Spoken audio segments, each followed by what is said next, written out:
और सबसे पहले आपका आ जाता है congenital heart diseases. Congenital heart diseases. अच्छा जी, आप इस तरह इमेजिन करें जैसा कि हम सबको पता है कि एक तरह का ये जनाब आपके हार्ट के चैम्बर्स होते हैं। ठीक हो गया जी।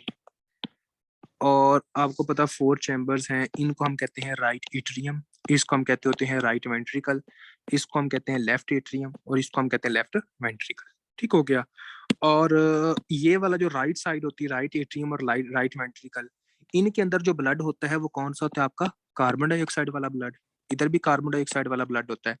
इधर जो ब्लड होता है वो ऑक्सीजन वाला होता है, इधर भी जो ब्लड होता है वो ऑक्सीजन वाला होता है। ठीक हो गया जी। अब आपने ये देखना है कि जब हम पीड्स की कंजेनिटल हार्ट डिजीज देखते हैं ना, तो हम इसको 2 टाइप्स के अंदर डिवाइड करते होते हैं। कितने टाइप्स के अंदर डिवाइड करते हैं? आपकी 2 टाइप्स के अंदर। अब जो इनकी 2 टाइप्स होती हैं, वो क्यों हम 2 टाइप्स के ऊपर डिवाइड करते हैं, इसकी रीजन क्या होती है, अब मैं वो बताने लगा हूँ। सबसे पहले आपने लिखना है कि इसकी टाइप्स कितनी होती है कंजेनिटल हार्ट डिजीज की। आपने कहना 2 टाइप्स होती है। एक होती है साइनोटिक हार्ट डिजीजेस। ये कौन सी होती है आपकी? Cyanotic heart diseases. और नंबर 2 होता है आपकी असाइनोटिक हार्ट डिजीजेस। ठीक हो गया। तो सबसे पहले हमको पता होना चाहिए कि साइनोटिक हार्ट डिजीजेस क्या होता है। कौन सी ऐसी डिजीज होती है जो कि साइनोटिक हार्ट डिजीज होती है? तो देखें, आपने ये बात अपने माइंड में रखनी है कि कोई भी ऐसी डिजीज जिस डिजीज के अंदर राइट टू लेफ्ट शंट हो। राइट टू लेफ्ट शंट होने का मतलब है कि राइट साइड से ब्लड आपकी लेफ्ट साइड के अंदर मिक्स हो रहा हो। इस तरह भी आप कह सकते हो। दूसरा आप क्या कह सकते हो कि वो डिजीजेस जिसमें आपका कार्बन डाइऑक्साइड का ब्लड आपकी ऑक्सीजन के अंदर मिक्स हो रहा हो, तो उन डिजीजेस को आप क्या कहते हो? तो एक तरह का साइनोटिक हार्ट डिजीजेस। ठीक हो गया। तो साइनोटिक हार्ट डिजीज कौन सी होंगी? जिनके अंदर कार्बन डाइऑक्साइड जो होगी वो जनाब आपकी किसके अंदर मिक्स हो रही हो? आपकी ऑक्सीजन के साथ मिक्स हो रही होगी। इसको आप ये भी कह सकते हो। दूसरा क्या कह सकते हो? आपका राइट टू लेफ्ट शंट। ठीक होगा। एक इसकी ये बेस होती है। तो इनको हम कहते होते हैं कि ये क्या होता है, ये आपकी साइनोटिक हार्ट डिजीज होती हैं। अब हम आते हैं कि आपकी कुछ और डिजीज होती हैं, वो कौन सी? Acyanotic heart disease.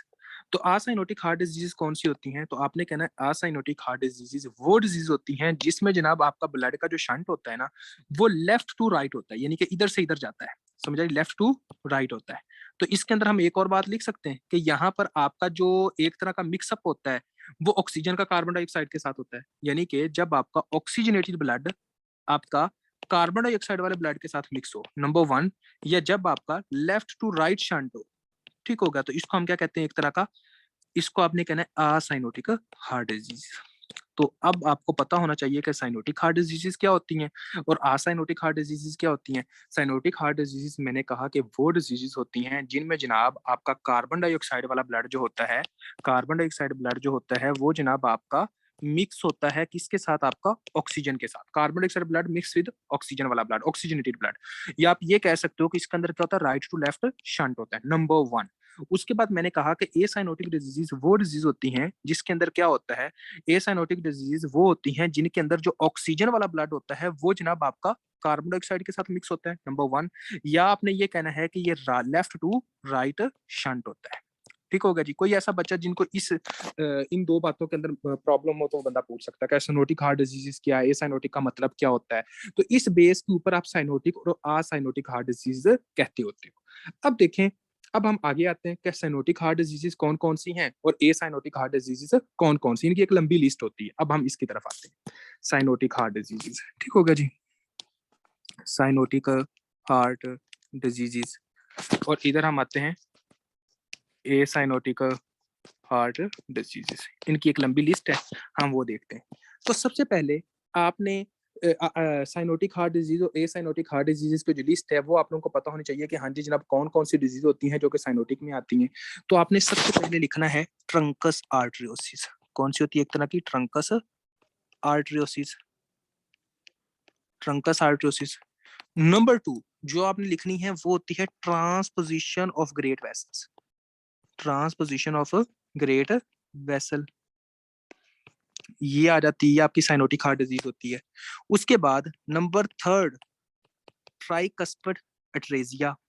ट्राइकस्पिड अटरेजिया ये आपकी होती है। नंबर 4 जो आपकी होती है उसको हम कहते हैं tetralogy of Fallot. Tetralogy of Fallot कह दो या फेलोट कह दो, जो आपको अच्छा लगता है। नंबर 5 जो आपकी आती होती है उसको हम कहते होते हैं कि जनाब आपका एक तरह का total anomalous pulmonary Venus return, यानी कि आप इस तरह भी लिख सकते हैं TAP टोटल, T से टोटल, A से एनोमलस, P से पल्मोनरी, V से वेनस और उसके बाद R से रिटर्न। समझ आई कि नहीं आई? टोटल लिख लें, इसके बाद आ जाता है एनोमलस, पल्मोनरी, वेनस रिटर्न। ये अगर कोई बंदा, ये अक्सर क्वेश्चन पार्ट 2 के अंदर पूछा गया था कई बच्चों से, साइनोटिक हार्ट डिजीज का आया था, उन्होंने पूछा था कि हाँ जी जनाब साइनोटिक हार्ट डिजीज कौन कौन सी होती हैं। तो कम से कम आपको ये बात का पता हो कि साइनोटिक हार्ट डिजीज की लिस्ट कौन सी है। तो आपने कहना है ट्रंकस आर्टरियोसिस आता होता है, ट्रांसपोजिशन ऑफ ग्रेट वेसल्स आता है, ट्राइकस्पिड एट्रेजिया आता है, टेट्रोलॉजी ऑफ फेलोट आता है, उसके बाद total anomalous pulmonary Venus return आता है। ये 5 डिजीज जो होती हैं वो साइनोटिक हार्ट डिजीज होती हैं। अब मेरी बात सुने, पीड्स की बुक के अंदर वो डिजीजेज है, इन 5 में से 3 डिजीजेज जो है वो डिटेल के अंदर डिस्कस की हुई हैं, बल्कि 2, बाकी जो डिजीज है वो इतनी डिटेल के अंदर डिस्कस नहीं की हुई। हम दूसरी डिजीजेज भी डिस्कस करेंगे, लेकिन जिन डिजीजेज को डिटेल के अंदर डिस्कस किया गया है, जिसमें से क्वेश्चन आते हैं, उनको आपने लाजमी फोकस करना है। तो सबसे पहले कौन कौन सी जिसके अंदर से क्वेश्चन आते हैं वो मार्क कर देता हूँ। ट्रांसपोजिशन ऑफ ग्रेट वेसल एक इंपॉर्टेंट डिजीज है जो आपको पता होना चाहिए।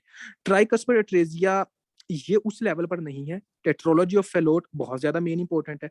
आपको और कोई डिजीज साइनोटिक हार्ट डिजीज में से आती हो या ना आती हो, ठीक हो गया, तो आपको कम से कम ये 3 डिजीजेस का पता होना चाहिए। किसी किसी बुक में एब्स्टॉन अनोमली भी लिखा होता है, समझ आ रही है? एब्स्टॉन अनोमली जो होता है वो भी जनाब इसके अंदर ही आता होता है, ठीक है। यानी कि एब्स्टॉन अनोमली जो होता है वो भी आपका किसके अंदर आता है, वो भी जनाब आपका एक तरह का साइनोटिक हार्ट डिजीज के अंदर ही आता होता है, ठीक है।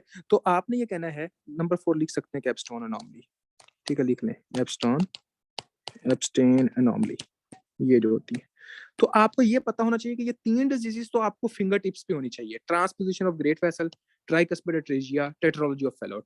बाकी हम डिस्कस करेंगे, मैं बाकी भी आप लोगों को करवाऊंगा, लेकिन फिर भी मैं कह रहा हूँ आपकी यूएसएमएल स्टेप 2 सीखे उसके ऊपर और उसके बाद कैप्लान के ऊपर डिटेल के अंदर जो जो बातें बताई वो सिर्फ यही 3 है। तो आपने इन 3 को नहीं भूलना। जो क्वेश्चन भी आता है पीड्स के रिलेटेड आपके प्लैब के अंदर, यूएसएमएल के अंदर, और जो आपका फॉर एग्जाम्पल आप एनएलई देते हो उसके अंदर इन तीनों में से आता होता है। ट्रांसपोजिशन ऑफ ग्रेट वेसल से, ट्राइकस्पिड एट्रेजिया से, टेट्रोलॉजी ऑफ फेलोट से, साइनोटिक हार्ट डिजीज। अब हम आते हैं कि ए साइनोटिक हार्ट डिजीज कौन कौन सी होती हैं, ठीक होगा कि ए साइनोटिक हार्ट डिजीज कौन कौन सी हैं। अब हम इनको देख लेते हैं। तो ए साइनोटिक हार्ट डिजीज जो होती हैं इनकी जो लिस्ट होती है, इसको आपने कहना होता है for example ventricular septal defect, atrial septal defect, number 2, ठीक हो गया जी। नंबर 3 पीडीए, जिसको हम कहते हैं पेट एंड डक्टस आर्टरियोसिस, क्या कहते हैं, एक तरह का पीडीए, पेट एंड डक्टस आर्टरियोसिस।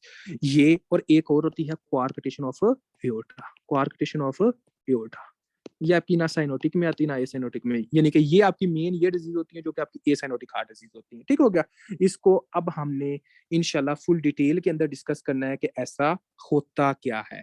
जो आपकी क्वार्कटेशन ऑफ, एक मिनट जी, ए साइनोटिक हार्ट डिजीज के अंदर आपकी जो लिस्ट होती है उसमें कौन सी आती है, एक तरह का ventricular septal defect, atrial septal defect, patent ductus arteriosus, ये 3 ये मेन ये आती है, ठीक हो गया जी। ये क्वार्कटेशन ऑफ एओर्टा ये आपकी ना ही एसाइनोटिक हार्ट डिजीज में आती है ना ही साइनोटिक हार्ट डिजीज में आती है, ये एक सेपरेट केस है। और ये जो सेपरेट केस है इसको हम सेपरेट देखेंगे कि ये क्या है, और ये बहुत ही मेन इंपॉर्टेंट है। ये तीनों की तीनों, यानी कि ये आपकी, ये भी बहुत ज्यादा मेन इंपॉर्टेंट है, ये भी बहुत ज्यादा मेन इंपॉर्टेंट है, ये तीनों की तीनों बहुत ज्यादा मेन इंपॉर्टेंट, और ये वाला भी। तो अगर आपसे कोई बंदा पूछता है, जो कि आज का हमारा टारगेट है कि हमने जनाब ये डिजीजेस तो आज कवर करनी ही करनी है, इंशाल्लाह लेक्चर के एंड पर आपको आती भी होंगी, अगर आप बहुत ज्यादा एक्टिव बैठे होंगे, और इंशाल्लाह आप कवर भी इजीली कर लोगे, ठीक हो गया। कौन कौन सी डिजीज आपको आती होंगी इंशाल्लाह?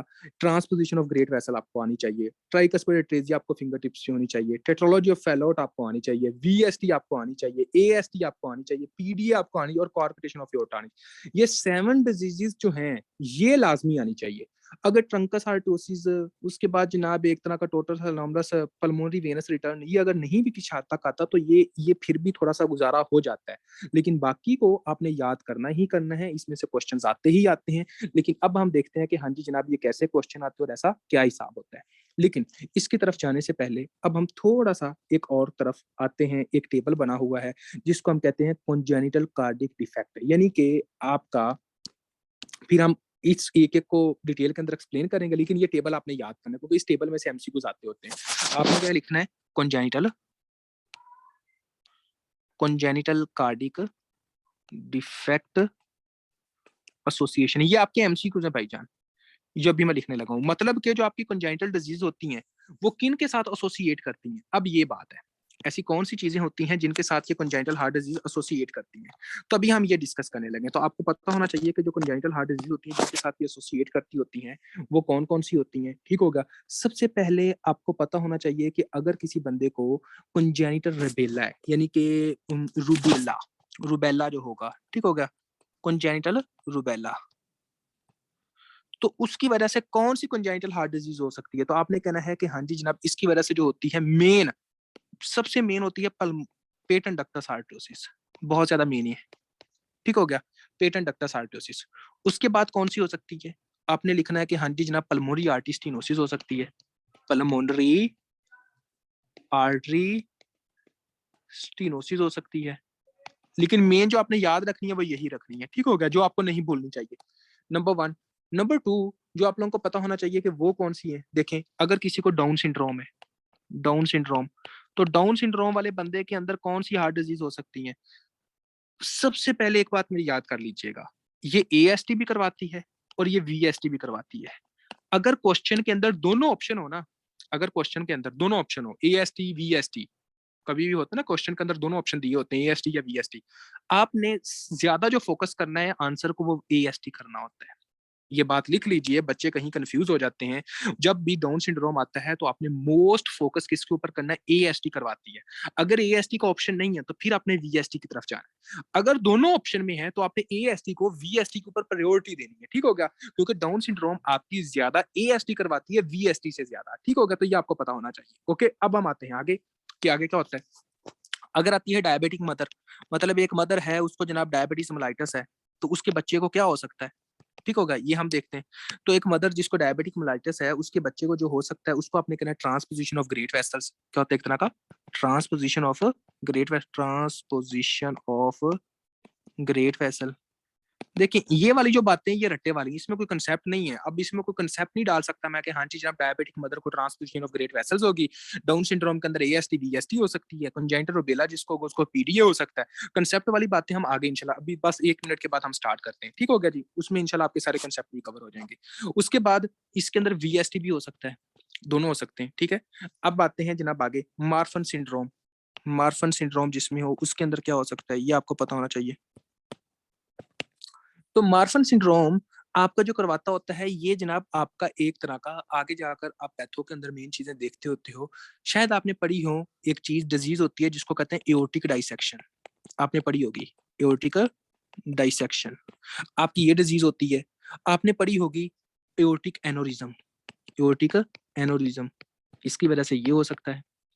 उसके बाद आगे आ जाए, आगे कौन सा होता है जनाब, लिथियम एक्सपोजर। अगर एक मदर है वो उसको लिथियम का एक्सपोजर हो रहा है तो उसको बच्चे को क्या हो सकता है, आपने कहना है एब्स्टेन एनोमली, एब्स्टेन एनोमली, ठीक हो गया जी, ये आपको पता होना चाहिए। और टर्नर सिंड्रोम जिनको हो उसके अंदर क्या होता है, ये भी आपका बहुत ज्यादा मेन इंपॉर्टेंट एमसीक्यूज होता है, टर्नर सिंड्रोम, ये मैं बता दूंगा जो आपको नहीं भूलने चाहिए कम से कम। टर्नर सिंड्रोम जिसके अंदर होता है उसको हम कहते हैं क्वार्कटेशन ऑफ एओर्टा, क्वार्कटेशन ऑफ एओर्टा उनके अंदर होता है, ठीक होगा जी, क्वार्कटेशन ऑफ एओर्टा के अंदर।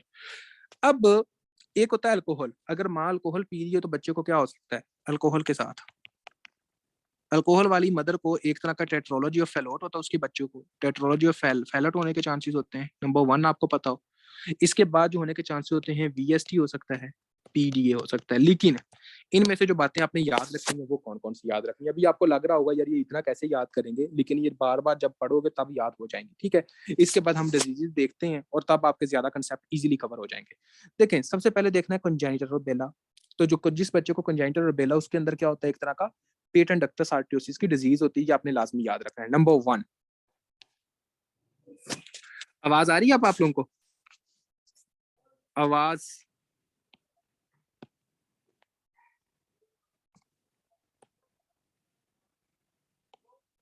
फिर इशू कर रही है आवाज,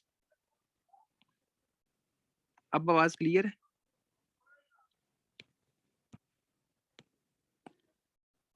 ओके जी, ओके ओके ओके, अब हम आ गए थे, ठीक है। तो देखें कंजेनिटल रूबेला जिसको होगा उसको हम क्या कहते हैं, एक तरह का पीडीए, पेटेंट डक्टस आर्टियोसिस हो सकता है। डाउन सिंड्रोम जिसको होगा उसके अंदर एएसटी को मोस्ट प्रायोरिटी देनी है ओवर वीएसटी। डायबिटिक मदर, आवाज सही नहीं आ रही,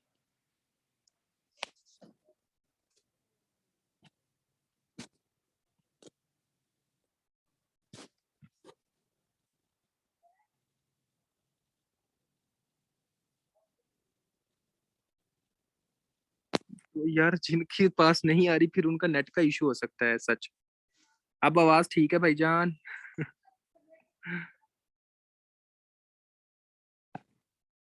ओके जी, शुक्र है। तो आपने क्या ना कि डाउन सिंड्रोम जिसको होगा उसके अंदर AST हो सकता है, VST हो सकता है। डायबिटिक मदर साहिबा जो होती है उसमें अंदर ट्रांसपोजिशन ऑफ ग्रेट वेसल्स हो सकती है। मार्फन सिंड्रोम के अंदर एओर्टिक डाइसेक्शन, एओर्टिक एनोरिज्म हो सकता है। लिथियम के एक्सपोजर की वजह से एप्स्टोन अनोमली हो सकती है। टर्नर सिंड्रोम के अंदर कॉर्पोरेशन ऑफ एओर्टा होता है। अल्कोहल के अंदर टेट्रोलॉजी ऑफ फेलोट, VST और PDA होता है। ठीक हो गया जी।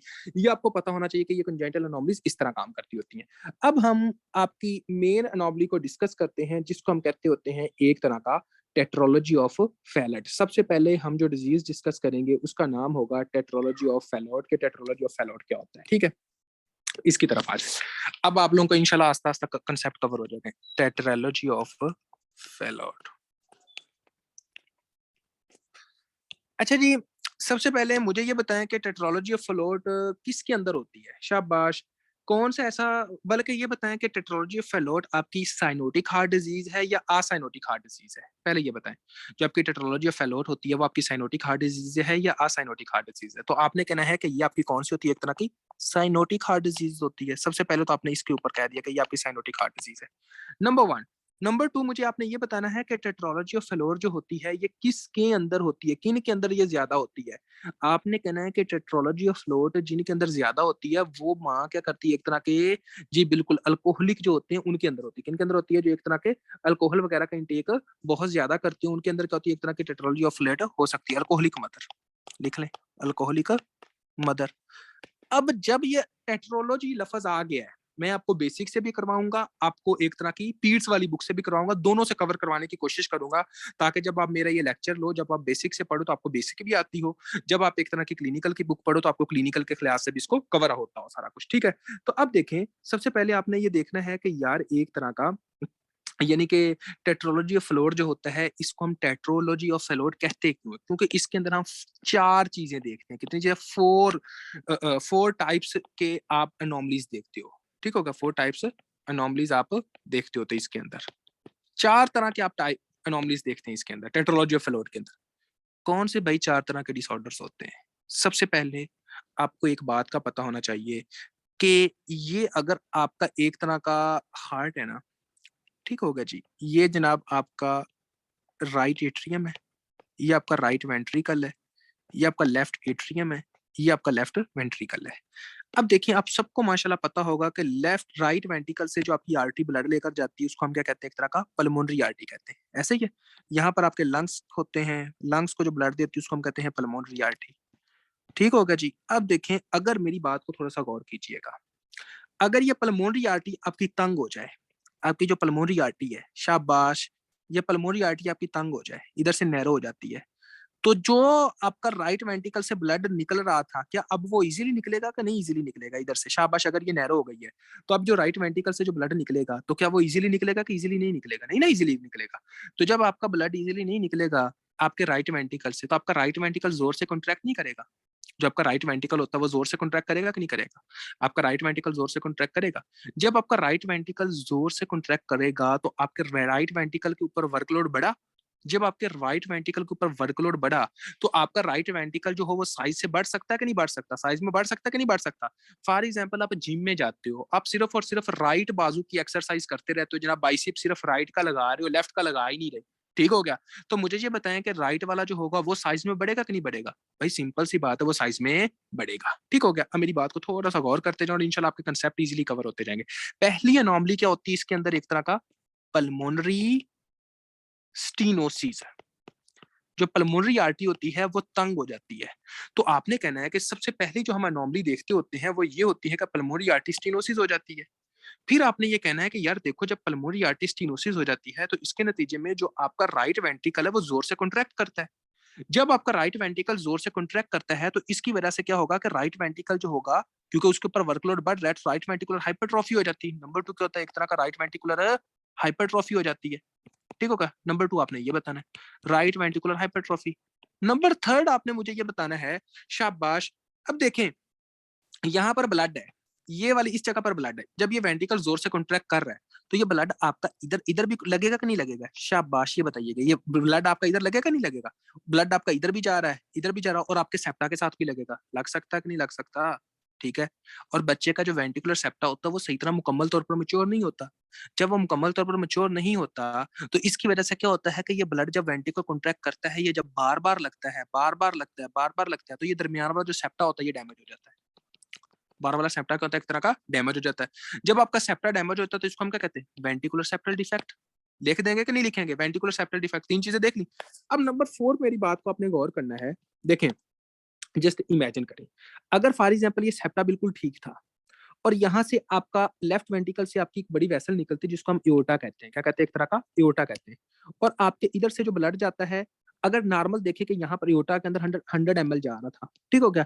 अब मुझे ये बताएं कि जब ये आपका सेप्टा टूट जाएगा तो इधर वाला ब्लड, जो राइट वेंट्रिकल वाला ब्लड जो है वो लेफ्ट वेंट्रिकल के अंदर आएगा कि नहीं आएगा? राइट वेंट्रिकल वाला ब्लड जो होगा वो लेफ्ट वेंट्रिकल के अंदर आया कि नहीं आया? शाबाश, बताइए जी। आपका जो राइट वेंट्रिकल वाला ब्लड है वो लेफ्ट वेंट्रिकल के अंदर आएगा। जब आपका राइट वेंट्रिकल वाला ब्लड आपके लेफ्ट वेंट्रिकल के अंदर आया तो मुझे अब आपने बताना है कि क्या उस वक्त भी एओर्टा 100 ml ही ब्लड ले रहा होगा? उस वक्त आपका जो एओर्टा होगा वो सिर्फ 100 ml ही ब्लड लेगा या ज्यादा लेगा? तो भाई सिंपल सी बात है कि आपका एओर्टा 100 ml ब्लड नहीं अब लेगा बल्कि ज्यादा लेगा। क्यों? क्योंकि आपकी ये वाली साइड का ब्लड भी लेगा। तो जब आपकी ये वाली साइड का ब्लड भी लिया तो 100 ml से ज्यादा लिया ब्लड। जब आपका 100 ml से ब्लड ज्यादा लिया तो हम इसको क्या कह सकते हैं? Over riding of aorta. Over riding of aorta, के एओर्टा के अंदर आपका ब्लड ज्यादा जा रहा है जिसको हम कहते हैं ओवर राइडिंग ऑफ एओर्टा। और ये जनाब आपकी इसके अंदर हम 4 चीजें देखते हैं, ठीक होगा? Over riding of aorta. हाँ जी। अगर कोई बंदा ये बताता है कि टेट्रोलॉजी ऑफ फैलोट क्या होता है तो आपने क्या बताना है? आपने कहना है टेट्रोलॉजी ऑफ फैलोट जो है ये जनाब आपकी एक तरह की वो कंडीशन होती है जिसको हम साइनोटिक हार्ट डिजीज कहते हैं। अब मुझे ये बताएं कि ये साइनोटिक हार्ट डिजीज कैसे नहीं हो सकती? क्योंकि ये क्या है, इधर कार्बन डाइऑक्साइड वाला ब्लड है, तो कार्बन डाइऑक्साइड वाला ब्लड ऑक्सीजन वाले ब्लड के साथ मिक्स हो रहा है। नंबर 1 मैंने शर्त बताई थी। नंबर 2 मैंने शर्त बताई थी कि राइट टू लेफ्ट शंट होता है। हाँ जी, दोनों चीजें पूरी उतर रही है कि नहीं उतर रही? राइट टू लेफ्ट शंट हो रहा है, कार्बन डाइऑक्साइड वाला ब्लड आपके ऑक्सीजन वाले ब्लड के साथ मिक्स हो रहा है, दोनों चीजें पूरी उतर रही हैं। आप कह सकते हो कि ये साइनोटिक हार्ट डिजीज है। शाबाश, बताइए जी।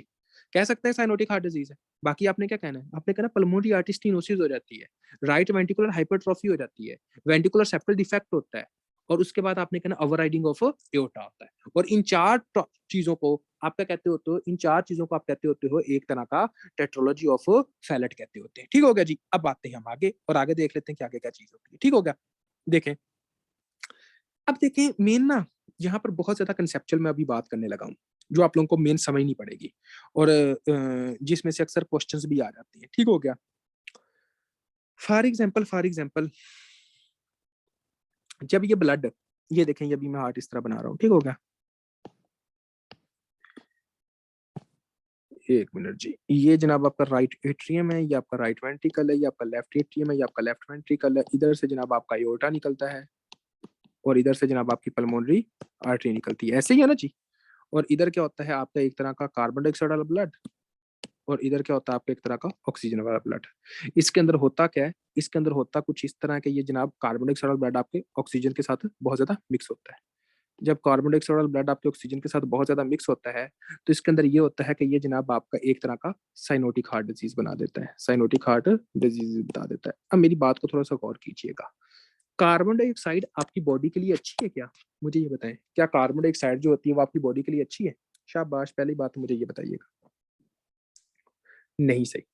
तो जब कार्बन डाइऑक्साइड आपकी बॉडी के लिए नहीं सही तो ये होती है एक तरह की जहर। ये होती है एक तरह की, आप ऐसे समझे कि कार्बन डाइऑक्साइड जहर ही है। ठीक है, बंदे ने मरना ही है इसके साथ। तो जो बच्चा होता है ना, वो बेचारा रोता है। वो क्या करता है? एक तरह का बच्चा रोता है। क्यों? क्योंकि उसको कार्बन डाइऑक्साइड मिल रही है, उसको सांस नहीं सही तरह आ रहा।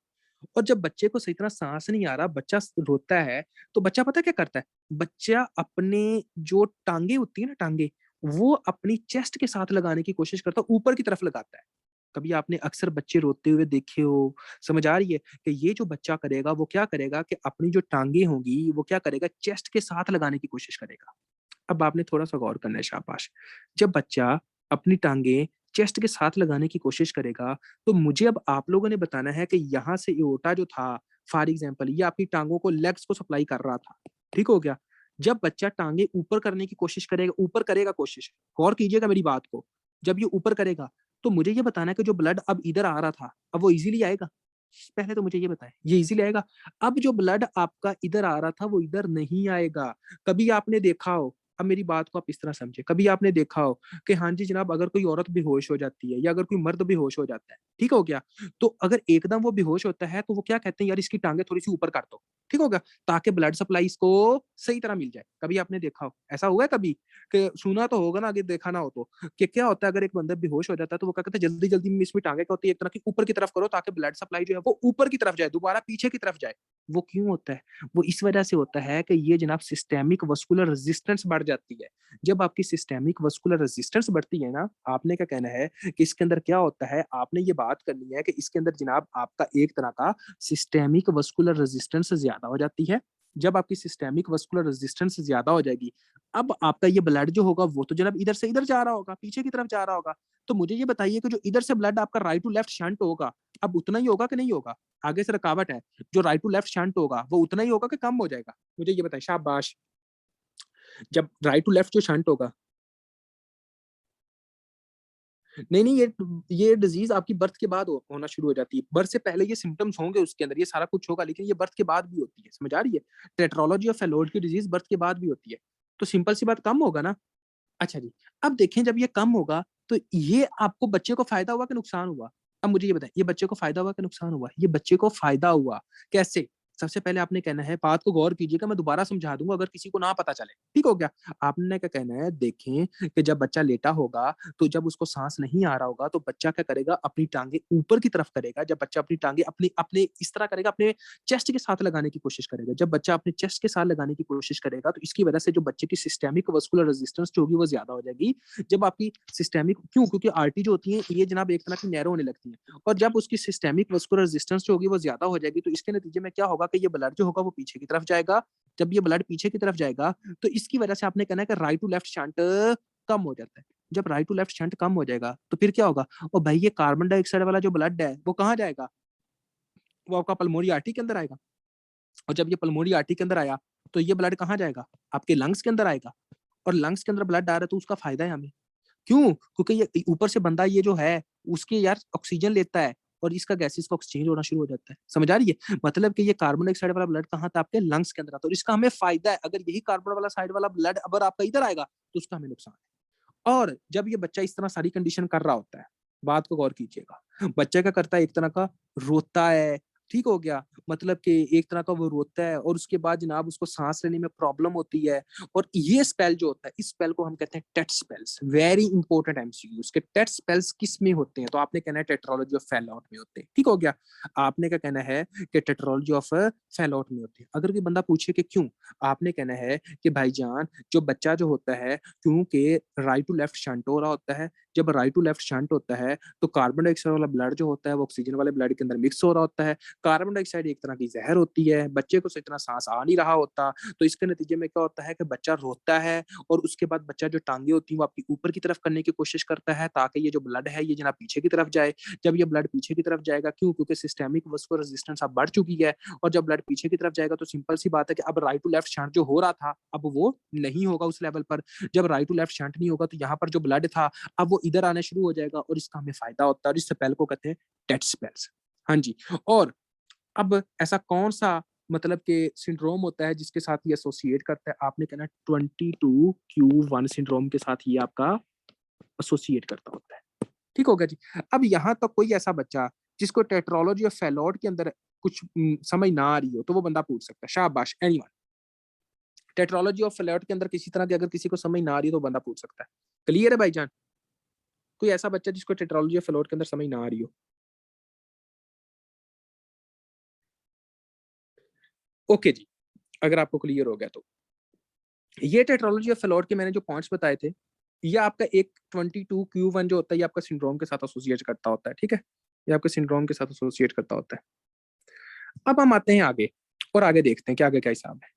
ये जो मैंने करवाई थी चीजें, ये मैंने बेसिक से करवाई थी, बेसिक के रिलेटेड करवाई थी। आपने बेसिक की बुक ओपन करनी है, उसको देखना है, उसके अंदर देखना है कि पैथोमा ओपन करें या आप फर्स्ट एड ओपन करें या जिधर से आपने पैथो पढ़नी है उसके अंदर कंजेनिटल हार्ट डिजीज को ओपन करना है आपने, और देखना है कि वहां पर आपका एक टॉपिक होगा जिसको आप कहते हैं टेट्रोलॉजी ऑफ फैलॉट, और उसको आपने पढ़ना है। ठीक हो गया। अब जो मैं अभी आपको बताने लगा हूँ, अब मैं बताने लगा क्लिनिकल की बुक के लिहाज से। ठीक हो गया। अब हम उधर आते हैं ताकि आपका क्लिनिकल की बुक और ये दोनों, और इंशाल्लाह इंशाल्लाह आपके 12 डेज के अंदर ये पूरे का पूरा सेशन जो होगा वो आपका खत्म हो जाएगा, इसके बारे में आपने टेंशन नहीं लेनी। ठीक है। अभी हम आते हैं आगे और आगे देखते हैं कि क्या होता है टेट्रोलॉजी ऑफ फैलॉट। देखें जी, तो सबसे पहले आप लोगों को, मुझे आप लोगों ने ये चीजें बात बताते जाना है। ये कितनी चीजों के ऊपर मुश्तमल होता है? आपने लिखना है पल्मोनरी, शाबाश बताएं, ये कितनी चीजों के ऊपर मुश्तमल होता है? Pulmonary stenosis. नंबर 2 बताएं जी, ये किस चीज के ऊपर मुश्तमल होता है? Right ventricular hypertrophy. Number 3 VST. Number 4 आपने बताना है over riding of aorta, over riding of aorta. ये इन जनाब आपकी 4 चीजें इसके ऊपर मुश्तमल होता है। ठीक हो गया। अब हम आते हैं आगे और आगे देखते हैं कि एक तरह का क्या हिसाब होता है। अगर पूछा जाए कि most common cyanotic heart disease in children, बात को गौर कीजिएगा, very important MCQs, most common cyanotic heart disease in children, अगर ये बात आए तो आपने पता क्या लगाना है? आपने आंसर लगाना है इसका टेट्रोलॉजी ऑफ फैलॉट। अगर क्वेश्चन इस तरह आए most common cyanotic heart disease in infants, मेरी बात को गौर कीजिएगा, अगर यहां पर आए इन इन्फेंट्स तो आपने जो इसका आंसर लगाना है ना, आपने लगाना है ट्रांसपोजिशन ऑफ ग्रेट वेसल। वो हम आगे जाकर डिस्कस करते हैं कि ट्रांसपोजिशन ऑफ ग्रेट वेसल के अंदर ऐसा क्या मार्का होता है कि हाँ जी जनाब ये सारा कुछ देखना पड़ता है। ठीक हो गया। तो अब वो आपने कौन सा आंसर लगाना है? आपका एक तरह का ट्रांसपोजिशन ऑफ ग्रेट वेसल। तो अब हम आगे आते हैं और आगे देखते हैं कि आगे क्या हिसाब है। ठीक है। देखें, आपको ये पता चल गया कि हाँ जी जनाब आपका टेट्रोलॉजी ऑफ फैलॉट के अंदर आपका most common cyanotic heart disease होती है, इसका आपको पता होना चाहिए। उसके बाद दूसरा क्या होता है? आपने कहना है कि शुरू से क्या होता है, राइट टू लेफ्ट शंट होता है। जब राइट टू लेफ्ट शंट होता है, उसके बाद दूसरी चीजें जो होती हैं, जो बच्चा हमारे पास प्रेजेंट करता है वो कैसे करता है, और सॉरी इसके जो हाँ जो बच्चा हमारे पास जो प्रेजेंट करता होता है वो कैसे प्रेजेंट करता होता है। ठीक हो गया। अब हम इधर आ जाते हैं प्रेजेंटेशन। प्रेजेंटेशन, तो प्रेजेंटेशन के अंदर आपने ये बताना है कि जो बच्चा होगा उसको सांस लेने में प्रॉब्लम होगी। समझ आ रही है? वो सही तरह, और एक बात को, मेरी बात को गौर कर लीजिएगा, आपके सीवीएस की कंजेनिटल डिजीजेस जब भी होंगी, बच्चे का खाने के साथ वो लाजमी लेकर आएंगे कि बच्चा सही तरह खा नहीं रहा, बच्चा भूखा रहता है, बच्चा जो है वो जनाब फटीग है उसको है, तो इसमें ये नहीं सोचना कि इसको जनाब कहीं आपके जीआईटी की डिजीज है। आपने पूरा क्वेश्चन का साइनेरियो पढ़ना है, उसके बाद आपने सोचना है कि ये जीआईटी की डिजीज है या सीवीएस की डिजीज है। मैं फिर कह रहा हूं कि आपकी हर सीवीएस की डिजीज के अंदर मोर देन 90% ये चांसेस होते हैं कि एग्जामिनर जो होता है वो ये बात लिखता है कि बच्चा सही तरह जो है वो जनाब खा नहीं रहा, वो जनाब उसको एक तरह का भूख नहीं लग रही, उसको जनाब फटीग है। तो आपने सिर्फ इस बात के ऊपर यहाँ नहीं जाना कि यार ये सीवीएस का क्वेश्चन, ये जीआईटी का क्वेश्चन, ये मेरी बात को दोबारा गौर कर लीजिएगा। ठीक है, आपने यहाँ पर नहीं जाना। तो आपने क्या कहना है, इसकी वजह से क्या होता है, एक तरह का डिस्निया होगा। डिस्निया होगा कि नहीं होगा? हाँ जी, सांस लेने में प्रॉब्लम होगी बच्चे को कि नहीं होगी? भाई सिंपल सी बात होगी, जब कार्बन डाइऑक्साइड उसकी ऑक्सीजन के साथ लग रही है, समझ आ रही है, तो सिंपल सी बात है कि उसको होगी। ठीक है। और उसके बाद क्या होगा, उसको एक तरह का फटीग होगी। और ये जो बच्चा होता है ना टेट्रोलॉजी ऑफ फैलॉट का बच्चा, इसको तकरीबन तकरीबन 2 से 3 साल लगते होते हैं, एक तरह का मतलब कि 2 से 3 साल लगते हैं इसके सिम्टम्स अपीयर होने में। अगर कोई क्वेश्चन पूछे कि टेट्रोलॉजी ऑफ फ्लोट वाला जो बच्चा होगा, आपको कैसे उसके सिम्टम्स अपीयर होंगे, आपने कहना तकरीबन 2 से 3 साल लगेंगे तब उसके सिम्टम्स अपीयर होंगे। जब बच्चा पैदा होता है ना, तो उसके हमें नहीं पता, हमें यही सोचते हैं कि बच्चा बिल्कुल ठीक है। उसका अक्सर आपने देखा होगा कि वो क्या कहते हैं, डॉक्टर कहते हैं कि आपका बेटा ठीक है, लेकिन 3 साल बाद जाकर पता चलता है, डॉक्टर के पास मरीज आता है, वो कहता है डॉक्टर साहब मेरा जो बेटा है वो तो नीला पड़ जाता है, वो थोड़ा सा भागता है उसको तो सांस चढ़ जाता है, और उसके बाद उसके हाथ जो पाँव वो फुल नीले हो जाते हैं, उसका चेहरा नीला हो जाता है, उससे सांस नहीं ली जाती है, कुछ खाता पीता ही नहीं है। कभी आपने कभी ऐसा बच्चा आपने देखा हो, यहाँ पर जो स्टूडेंट्स है, कभी आपने ऐसा बच्चा देखा हो जो बच्चा थोड़ा सा भागता और उसके बाद उसका जनाब सांस नीला होना, चेहरा नीला होना शुरू हो जाए, उसको सांस लेने में प्रॉब्लम हो और वो कुछ खाता भी ना हो, उसका वजन कम हो रहा हो, तो वो क्या हो, आपने कहना है कि 3 से 4 साल जो होते हैं ना, वो तकरीबन, वो तो होते हैं तकरीबन इसके अंदर जिसको हम कहते हैं टेट्रोलॉजी ऑफ फ्लोट के अंदर सिम्टम्स अपीयर होने में। शुरू में सिम्टम्स जो होते हैं वो अपीयर नहीं होते। ठीक हो गया। तो आपने कहना है सिम्टम्स अपीयर होते 2 to 3 years age. Symptoms appear होते हैं, नंबर 1। नंबर 2 आपने क्या बात करनी है? नंबर 2 आपने ये बात करनी है कि 4 to 6 मंथ्स या अर्ली ईयर्स के अंदर, अर्ली ईयर्स बच्चा क्या रहता है, एक तरह का असिम्प्टोमेटिक रहता है। आपने कहना असिम्प्टोमेटिक रहता है, यानी कि जो अर्ली ईयर्स होते हैं उसके अंदर क्या होता है, एक तरह का असिम्प्टोमेटिक रहता है। नंबर 2 आगे वाली बात सुने, ये जो बच्चा होगा इसके अंदर हमने क्या देखे थे, टेट स्पेल्स देखे थे, नहीं देखे थे? देखे थे ना, वही बात लिखी हुई है, स्क्वाट होता है बच्चे का, स्क्वाट करता है एक तरह का, यानी कि जो टांगे ऊपर की तरफ करता है वो स्क्वाटिंग कहते हैं, ठीक हो गया। और उसके बाद आपने ये कहना है कि एक तरह का वो जनाब क्या होता है, इस वजह से कौन से स्पेल्स होते हैं आपके, टेट स्पेल्स होते हैं। अगर कोई बंदा ये पूछे कि यार ये बच्चा स्क्वाटिंग क्यों करता है, तो आपने इसका आंसर क्या बताना है? आपने इसका आंसर क्या बताना है? आपने इसका आंसर ये बताना है कि देखें, स्क्वाटिंग वो इस वजह से करता है क्योंकि उसके ब्लड के अंदर कार्बन डाइऑक्साइड का लेवल बहुत ज्यादा बढ़ रहा होता है। जब आपका कार्बन डाइऑक्साइड का लेवल उसके ब्लड के अंदर बहुत ज्यादा बढ़ रहा होता है तो ऑक्सीजन का लेवल कम हो जाता है, और जब ब्लड के अंदर ऑक्सीजन का लेवल कम हो उसको हम कहते हैं हाइपोक्सीमिया। सिंपल वर्ड आप हाइपोक्सीमिया कह सकते हो, हाइपोक्सीमिया, यानी कि ब्लड के अंदर ऑक्सीजन का लेवल कम हो जाता है, इस वजह से वो टेट स्पेल करता है। और जब ब्लड के अंदर ऑक्सीजन का लेवल कम हो जाए तो टिश्यू को जो ऑक्सीजन मिलेगी वो ज्यादा मिलेगी या कम मिलेगी? शाबाश, ये बताएं। जब जो होगा ये फॉर एग्जांपल एक तरह का जो टिश्यू को जो ऑक्सीजन मिलेगी वो कम मिलेगी या ज्यादा मिलेगी? अब ये बताएं। हाँ जी,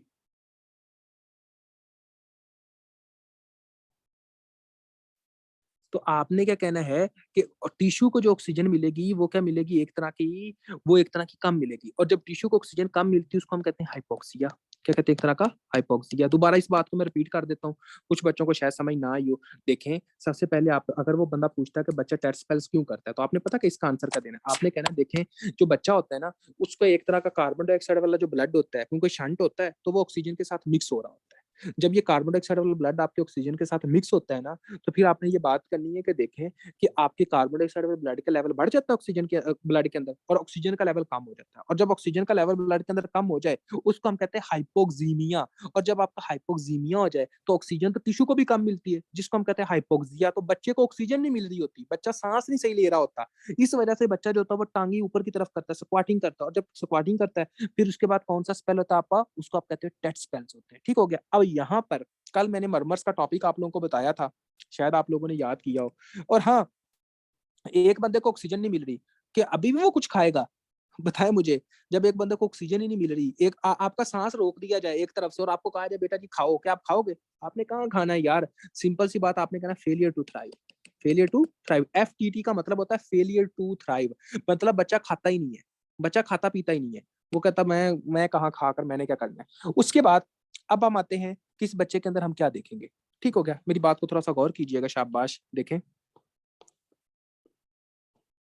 फॉर एग्जाम्पल यहाँ पर हम, यहाँ पर एक आपने गौर करना है। आपको पता चला कि ये जनाब आपका राइट वेंट्रिकल है, ये आपका राइट एट्रियम है, ये आपका लेफ्ट एट्रियम है, ये आपका लेफ्ट वेंट्रिकल है, ठीक है। आपको पता चला कि ये जो ब्लड है वो कहाँ जाता है, एक तरह का इधर से इधर जा रहा होता है, ऐसे ही है, इधर से इधर जाता है, ठीक हो गया। और एक मेरी बात आपने इस तरह जैसे मैंने बताया, दूसरी मेरी बात को आपने देखना है कि जब यहाँ से ब्लड आपका कॉन्ट्रैक्ट करेगा, मेरी बात को शाबाश, जब आपका वेंट्रिकल कॉन्ट्रैक्ट करेगा और ये पल्मोनरी स्टीनोसिस हो चुकी है, क्या होगा, पल्मोनरी आर्टरी जो है वो तंग हो चुकी है, ठीक हो गया। तो जब यहाँ से आपका ब्लड गुजरेगा तो वो आवाज देगा कि नहीं देगा, मुझे ये बता दे, शाबाश। आपका आवाज देगा तो नहीं देगा? फॉर एग्जाम्पल ये वेंट्रिकल जब कॉन्ट्रैक्ट करेगा तो ब्लड जो होगा वो इधर से गुजरेगा, तो ये आवाज देगा कि नहीं देगा? और ये जो आवाज देगा वो आपकी नॉर्मल आवाज होती है, एबनॉर्मल आवाज होगी? क्योंकि ये स्टीनोसिस होगी ना, तो वेंट्रिकल कॉन्ट्रैक्ट करता है, तो जब आपका वेंट्रिकल कॉन्ट्रैक्ट करेगा तो ये बाहर जब निकलेगा तो आपकी आवाज एबनॉर्मल होगी। और आपकी एबनॉर्मल आवाज को हम क्या कहते हैं, मरमर कहते हैं। क्या कहते हैं, एक तरह का मरमर कहते हैं। अब मेरी बात को थोड़ा सा और गौर करना, शाबाश। मुझे ये बताएं कि ये जब आप एबनॉर्मल आवाज सुनोगे, इस एबनॉर्मल आवाज के अंदर आपका वेंट्रिकल कॉन्ट्रैक्ट करेगा या रिलैक्स करेगा, ये बताएं, शाबाश। आपका वेंट्रिकल कॉन्ट्रैक्ट करेगा या रिलैक्स करेगा? ओ भाई, वेंट्रिकल कॉन्ट्रैक्ट करेगा तो ब्लड बाहर निकलेगा ना, वेंट्रिकल कॉन्ट्रैक्ट करेगा तो ब्लड बाहर निकलेगा ना। और जब वेंट्रिकल कॉन्ट्रैक्ट करता है तो हम इसको क्या कहते हैं, हम इसको कहते हैं सिस्टोलिक। क्या कहते हैं, एक तरह का सिस्टोलिक, ठीक हो गया। और जब ब्लड आपका इधर वेंट्रिकल से इधर बाहर निकल जाता है इसको हम कहते होते हैं इजेक्शन। क्या कहते हैं, एक तरह का इजेक्शन। तो हम लिख सकते हैं सिस्टोलिक इजेक्शन मरमर, या इजेक्शन सिस्टोलिक मरमर, लिख सकते हैं कि नहीं लिख सकते? तो आपने कहना है कि इसके अंदर हम कौन सा मरमर सुनते हैं, आपने कहना है कि यहाँ पर हम जो मरमर सुनते हैं उसको हम कहते हैं ejection systolic murmur. At which level, at pulmonary level. और पल्मोनरी लेवल आपका कहाँ होता है, पल्मोनरी आर्टरी जो होती है उसकी आवाज हम कहाँ पर सुनते हैं। जो बच्चे न्यू हैं, कल वाला लेक्चर बेसिक का लेक्चर उन्होंने मिस किया होगा, आपने पता होना चाहिए कि जो पल्मोनरी जो वाल्व का जो लेवल हम जिस यहाँ पर सुनते हैं, हम left parasternal, left second intercostal parasternal पर सुनते हैं, लेफ्ट सेकंड इंटरकोस्टल स्पेस पर सुनते होते हैं। ठीक हो गया, तो ये बात आपको पता होनी चाहिए। क्लियर हुई कि नहीं हुई? हाँ जी बच्चों, ये वाला पॉइंट अगर किसी बच्चे का क्लियर नहीं हुआ, बंदा पूछ सकता है। कोई ऐसा बच्चा जिसका ये पॉइंट क्लियर नहीं हुआ कि हाँ जी जनाब कैसे ये क्या क्या हिसाब होता है? एनीवन?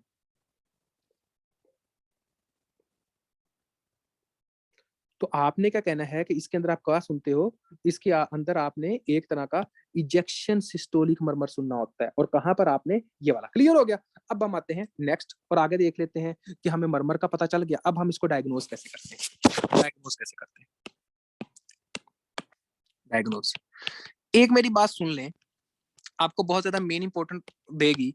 कभी भी किसी भी जगह पर वाल्व का इशू हो ना, वाल्व का इशू हो, समझ आ रही है? वेसल का नहीं, या वेसल का इशू नहीं, बाकी दिल का इशू है। किसी भी जगह पर दिल, वेसल के अलावा और दिल का इशू, सेप्टा का इशू है फॉर एग्जांपल, देखें वाल्व का इशू है, सेप्टा का इशू है, कोई भी डिजीज आ जाए बच्चों के अंदर, बड़ों के अंदर, ठीक हो गया, बच्चों के अंदर, बड़ों के अंदर, कोई भी डिजीज आ जाए जहां पर वाल्व का इशू हो, या फिर किसका, सेप्टा का इशू हो, या दिल के स्ट्रक्चर का इशू हो, आपने हमेशा इन्वेस्टिगेशन ऑफ चॉइस क्या लगाना है, इकोकार्डियोग्राफी। इकोकार्डियोग्राफी, ठीक हो गया। अगर आपकी खून की नाली का मसला हो, जैसा कि किसी बंदे का हार्ट अटैक हुआ हो, तो उसके अंदर क्या करवाते हैं, उसकी खून की नाली काम नहीं करती। और जब ब्लड वेसल का मसला हो, उसके अंदर आपने इन्वेस्टिगेशन ऑफ चॉइस क्या लगानी है, एक तरह की एंजियोग्राफी। ये बात लिख लीजिएगा, ये आगे आपको काम आएगी। बड़े हो छोटे हो जो भी हो, उसके अंदर आपने ये लगाना है। अगर किसी बंदे को हार्ट अटैक हुआ हो, तो उसके अंदर डायरेक्ट वो इको नहीं करते, वो किसको फोकस करते हैं, इको की तरफ भी जाएंगे, लेकिन मेन वो एंजियोग्राफी करते हैं। क्यों? वो देखते हैं कि खून की भाई कौन सी नाली है जिसके अंदर पंगा पड़ा हुआ है। लेकिन अगर दिल के स्ट्रक्चर्स को देखना है, वाल्व को देखना है, सेप्टा को देखना है, दिल की वाल को देखना है, दिल कॉन्ट्रैक्ट सही कर रहा है कि नहीं कर रहा, उसको देखना है, तो वो करवाते हैं इकोकार्डियोग्राफी। क्लियर हुआ कि नहीं हुआ? तो हम इसके लिए क्या करवाएंगे, एंजियोग्राफी करवाएंगे या इकोकार्डियोग्राफी करवाएंगे? अब आपने मुझे ये बताना। शाबाश, हाँ जी। इसके अंदर हम क्या करवाएंगे, आपकी इकोकार्डियोग्राफी करवाएंगे या आपने, वेरी गुड, इसके अंदर हम क्या करवाएंगे, आपने कहा ना आप इसकी इकोकार्डियोग्राफी करवाओगे। क्यों? क्योंकि भाईजान दिल की वाल का मसला, वेसल की तो मैंने बात ही नहीं की पूरी जगह पर, ठीक होगा। उसके बाद हम आगे आ जाते हैं। जब हम इसके अंदर हम क्या करते होते हैं, ईसीजी भी करते हैं। क्या करवाते हैं? एक तरह की ईसीजी। ईसीजी के अंदर आप क्या करवाते हो? अब मुझे आप लोगों ने बताना है कल बिल्कुल एक बेसिक लेक्चर्स के अंदर, जो देखिए आपकी बेसिक कितनी हेल्प कर रही है, इस वजह से जब आप बेसिक करोगे तो आपको ये काफी ज्यादा हेल्प करेगी। मैं जब आप लोगों को ईसीजी पढ़ा रहा था, ईसीजी के अंदर मैंने ये पढ़ाया था कि एक होती है राइट एक्सिस डेविएशन, एक होती है लेफ्ट एक्सिस डेविएशन। मुझे ये बताएं कि राइट एक्सिस डेविएशन कब होती है? बताया था ना कि राइट एक्सिस डेविएशन होती है आप लोगों को। राइट एक्सिस डेविएशन, ये बात मैंने बताई होगी आपको, राइट एक्सिस डेविएशन। और राइट एक्सिस डेविएशन के अंदर क्या होता है, राइट वेंट्रिकुलर हाइपरट्रॉफी। क्या होती है? एक तरह की राइट वेंट्रिकुलर हाइपरट्रॉफी। तो मुझे ये बताना है कि आपकी टेट्रोलॉजी ऑफ फैलोट के अंदर राइट वेंट्रिकुलर हाइपरट्रॉफी होती है कि नहीं होती है? मुझे ये बता दे। शाबाश, जो आपका टेट्रोलॉजी ऑफ फैलोट है, फैलट है, उसके अंदर राइट वेंट्रिकुलर हाइपरट्रॉफी होती है। तो जब हम ईसीजी देखेंगे उसके अंदर फिर राइट एक्सिस डेविएशन होगा या लेफ्ट एक्सिस डेविएशन होगा? ये बताएं आप। जब हम ईसीजी देखेंगे तो ईसीजी के अंदर आपका राइट एक्सिस डेविएशन होगा या लेफ्ट एक्सिस? तो आपने कहना कि हम ईसीजी देखेंगे और ईसीजी के अंदर हमें क्या मिलेगा, एक तरह का राइट राइट एक्सिस डेविएशन देख मिलेगा। अब हम आगे आ जाते हैं, आगे क्या होता है, एक्सरे भी करवाते हैं। एक्सरे के अंदर हमें मिलता है boot shape heart. Boot shape, boat shape नहीं, boot shape. Boot shape heart, boat नहीं कहना, ठीक हो गया? जैसे होता नहीं है बूट, ठीक है, आपने उसको कहना है कि एक तरह का ये बूट शेप हार्ट होता है।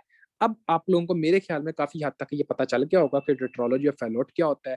सबसे पहले आपने क्या कहना है कि टेट्रोलॉजी ऑफ फैलोट के अंदर आपकी कितनी चीजें आती हैं? शाबाश, हाँ जी। अब मुझे आप लोगों ने रिपीट करवाना, मुझे नहीं आता, आपको ही आता है। अब आपने मुझे ये बताना, शाबाश, मुझे ये बताइएगा टेट्रोलॉजी ऑफ फैलोट। इसके बाद हम इसके ट्रीटमेंट की तरफ जाएंगे और उसके बाद इंशाल्लाह जल्दी जल्दी बाकी जो डिजीज है फिर हम उसको तरफ आएंगे, ठीक हो गया? टेट्रोलॉजी ऑफ फैलोट के अंदर कितनी चीजें होती हैं? शाबाश, सारे बच्चों जल्दी जल्दी बताओ। टेट्रोलॉजी ऑफ फैलोट के अंदर कितनी चीजें होती हैं? 4 चीजें होती हैं। कौन कौन सी होती हैं? पल्मोनरी स्टीनोसिस होती है, नंबर 1। और कौन सी होती है?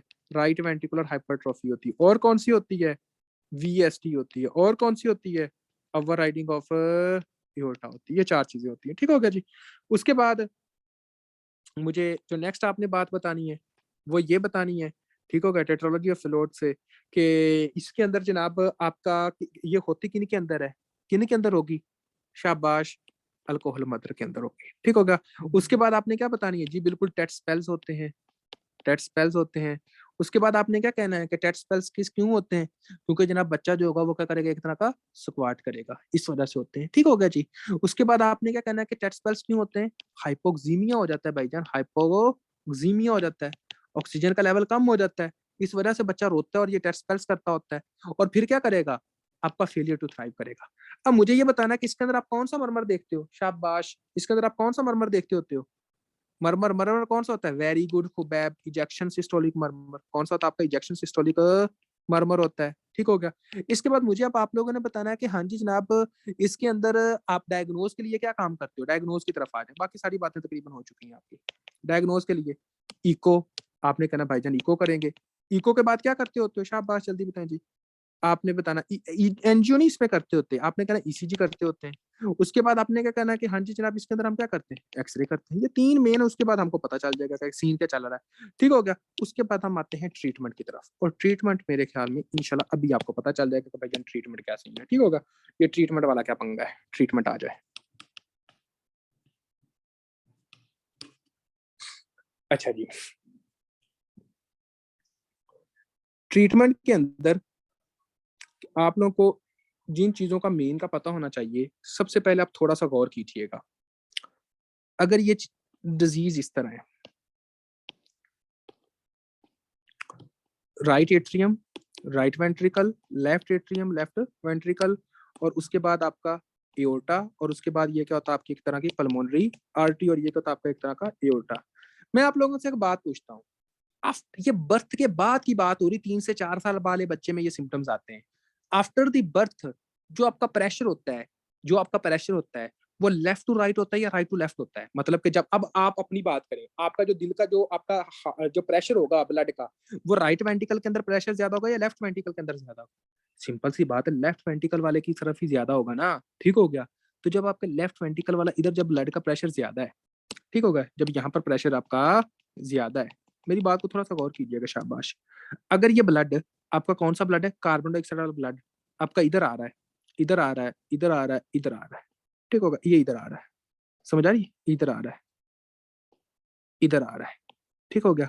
मुझे आपने ये बताना है कि जब ये ब्लड आपका इधर आ रहा है, तो इन दोनों के दरमियान में एक नाली होती है बचपन के तौर पर, जब माँ के पेट के अंदर जब बच्चा होता है तब यहाँ ये नाली होती है, इसको हम कहते होते हैं डक्टस आर्टरियोसिस, क्या कहते हैं, एक तरह का डक्टस आर्टरियोसिस कहते होते हैं। ठीक है।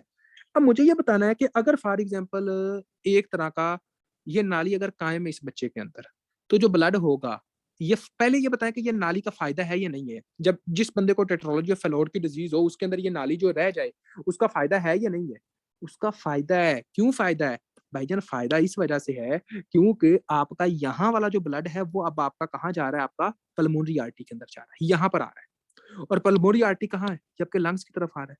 तो देखें, बात करने का मकसद क्या है कि ये जो कार्बन डाइऑक्साइड वाला ब्लड था जो इधर डायरेक्टली आना चाहिए था, ये इधर से तो नहीं आया, लेकिन ये ब्लड इधर गया, जब ये ब्लड इधर गया तो यहाँ पर हमने एक शंट लगा दिए एक, ठीक हो गया, और फिर ब्लड इधर से क्या होना शुरू हो गया, इधर आना शुरू हो गया, कार्बन डाइऑक्साइड वाला ब्लड, और ये हमें क्या एक तरह का फायदेमंद है। ठीक हो गया। तो आपने ये कहना है कि एक तरह का मतलब कि आपने ये कहना है कि एक तरह का आपने इसके दरमियान का करते होते हो डक्टस आर्टरियोसिस को एक तरह का ओपन रखते होते हो। अब मैं आप लोगों से एक और बात करता हूँ, ऐसी चीज जो कि आपकी नाली को ओपन करती हो, ऐसी चीज जो कि ब्लड वेसल्स को डायलेट करती हो, नाली को ओपन करती हो, वो कौन होती है, वो होती है प्रोस्टाग्लैंडिन्स। क्या होते हैं आपके एक तरह के प्रोस्टाग्लैंडिन्स होते हैं। प्रोस्टाग्लैंडिन्स क्या काम करते हैं, प्रोस्टाग्लैंडिन्स ये काम करते हैं, ये खून की नाली है ना, इसको इस तरह ओपन कर देती है। ठीक है।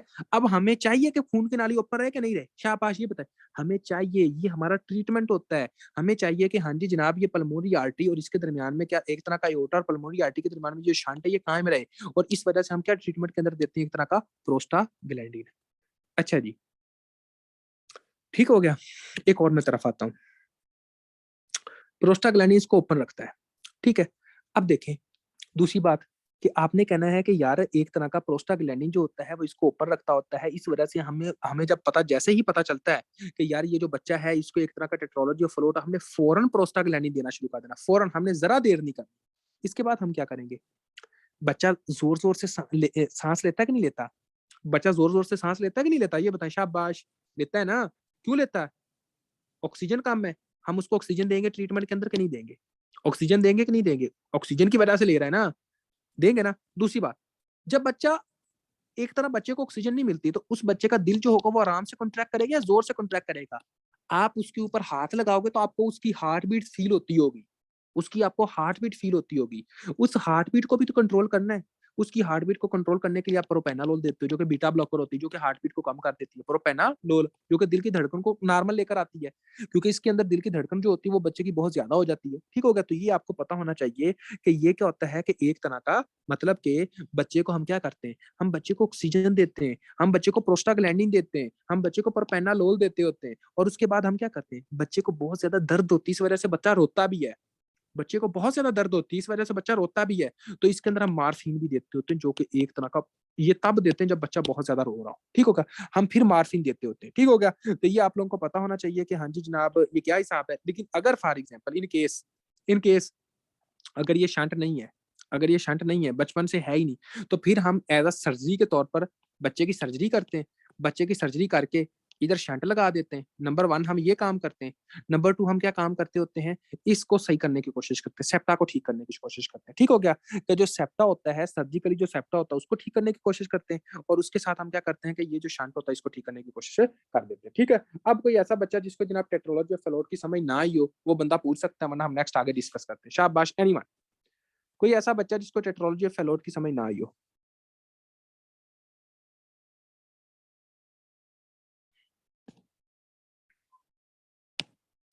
ओके जी।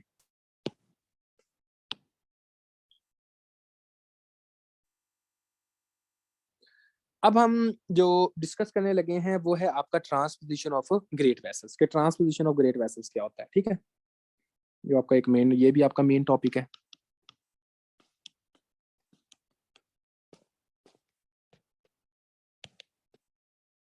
हमारी स्पीड कम तो नहीं है, स्पीड हमारी,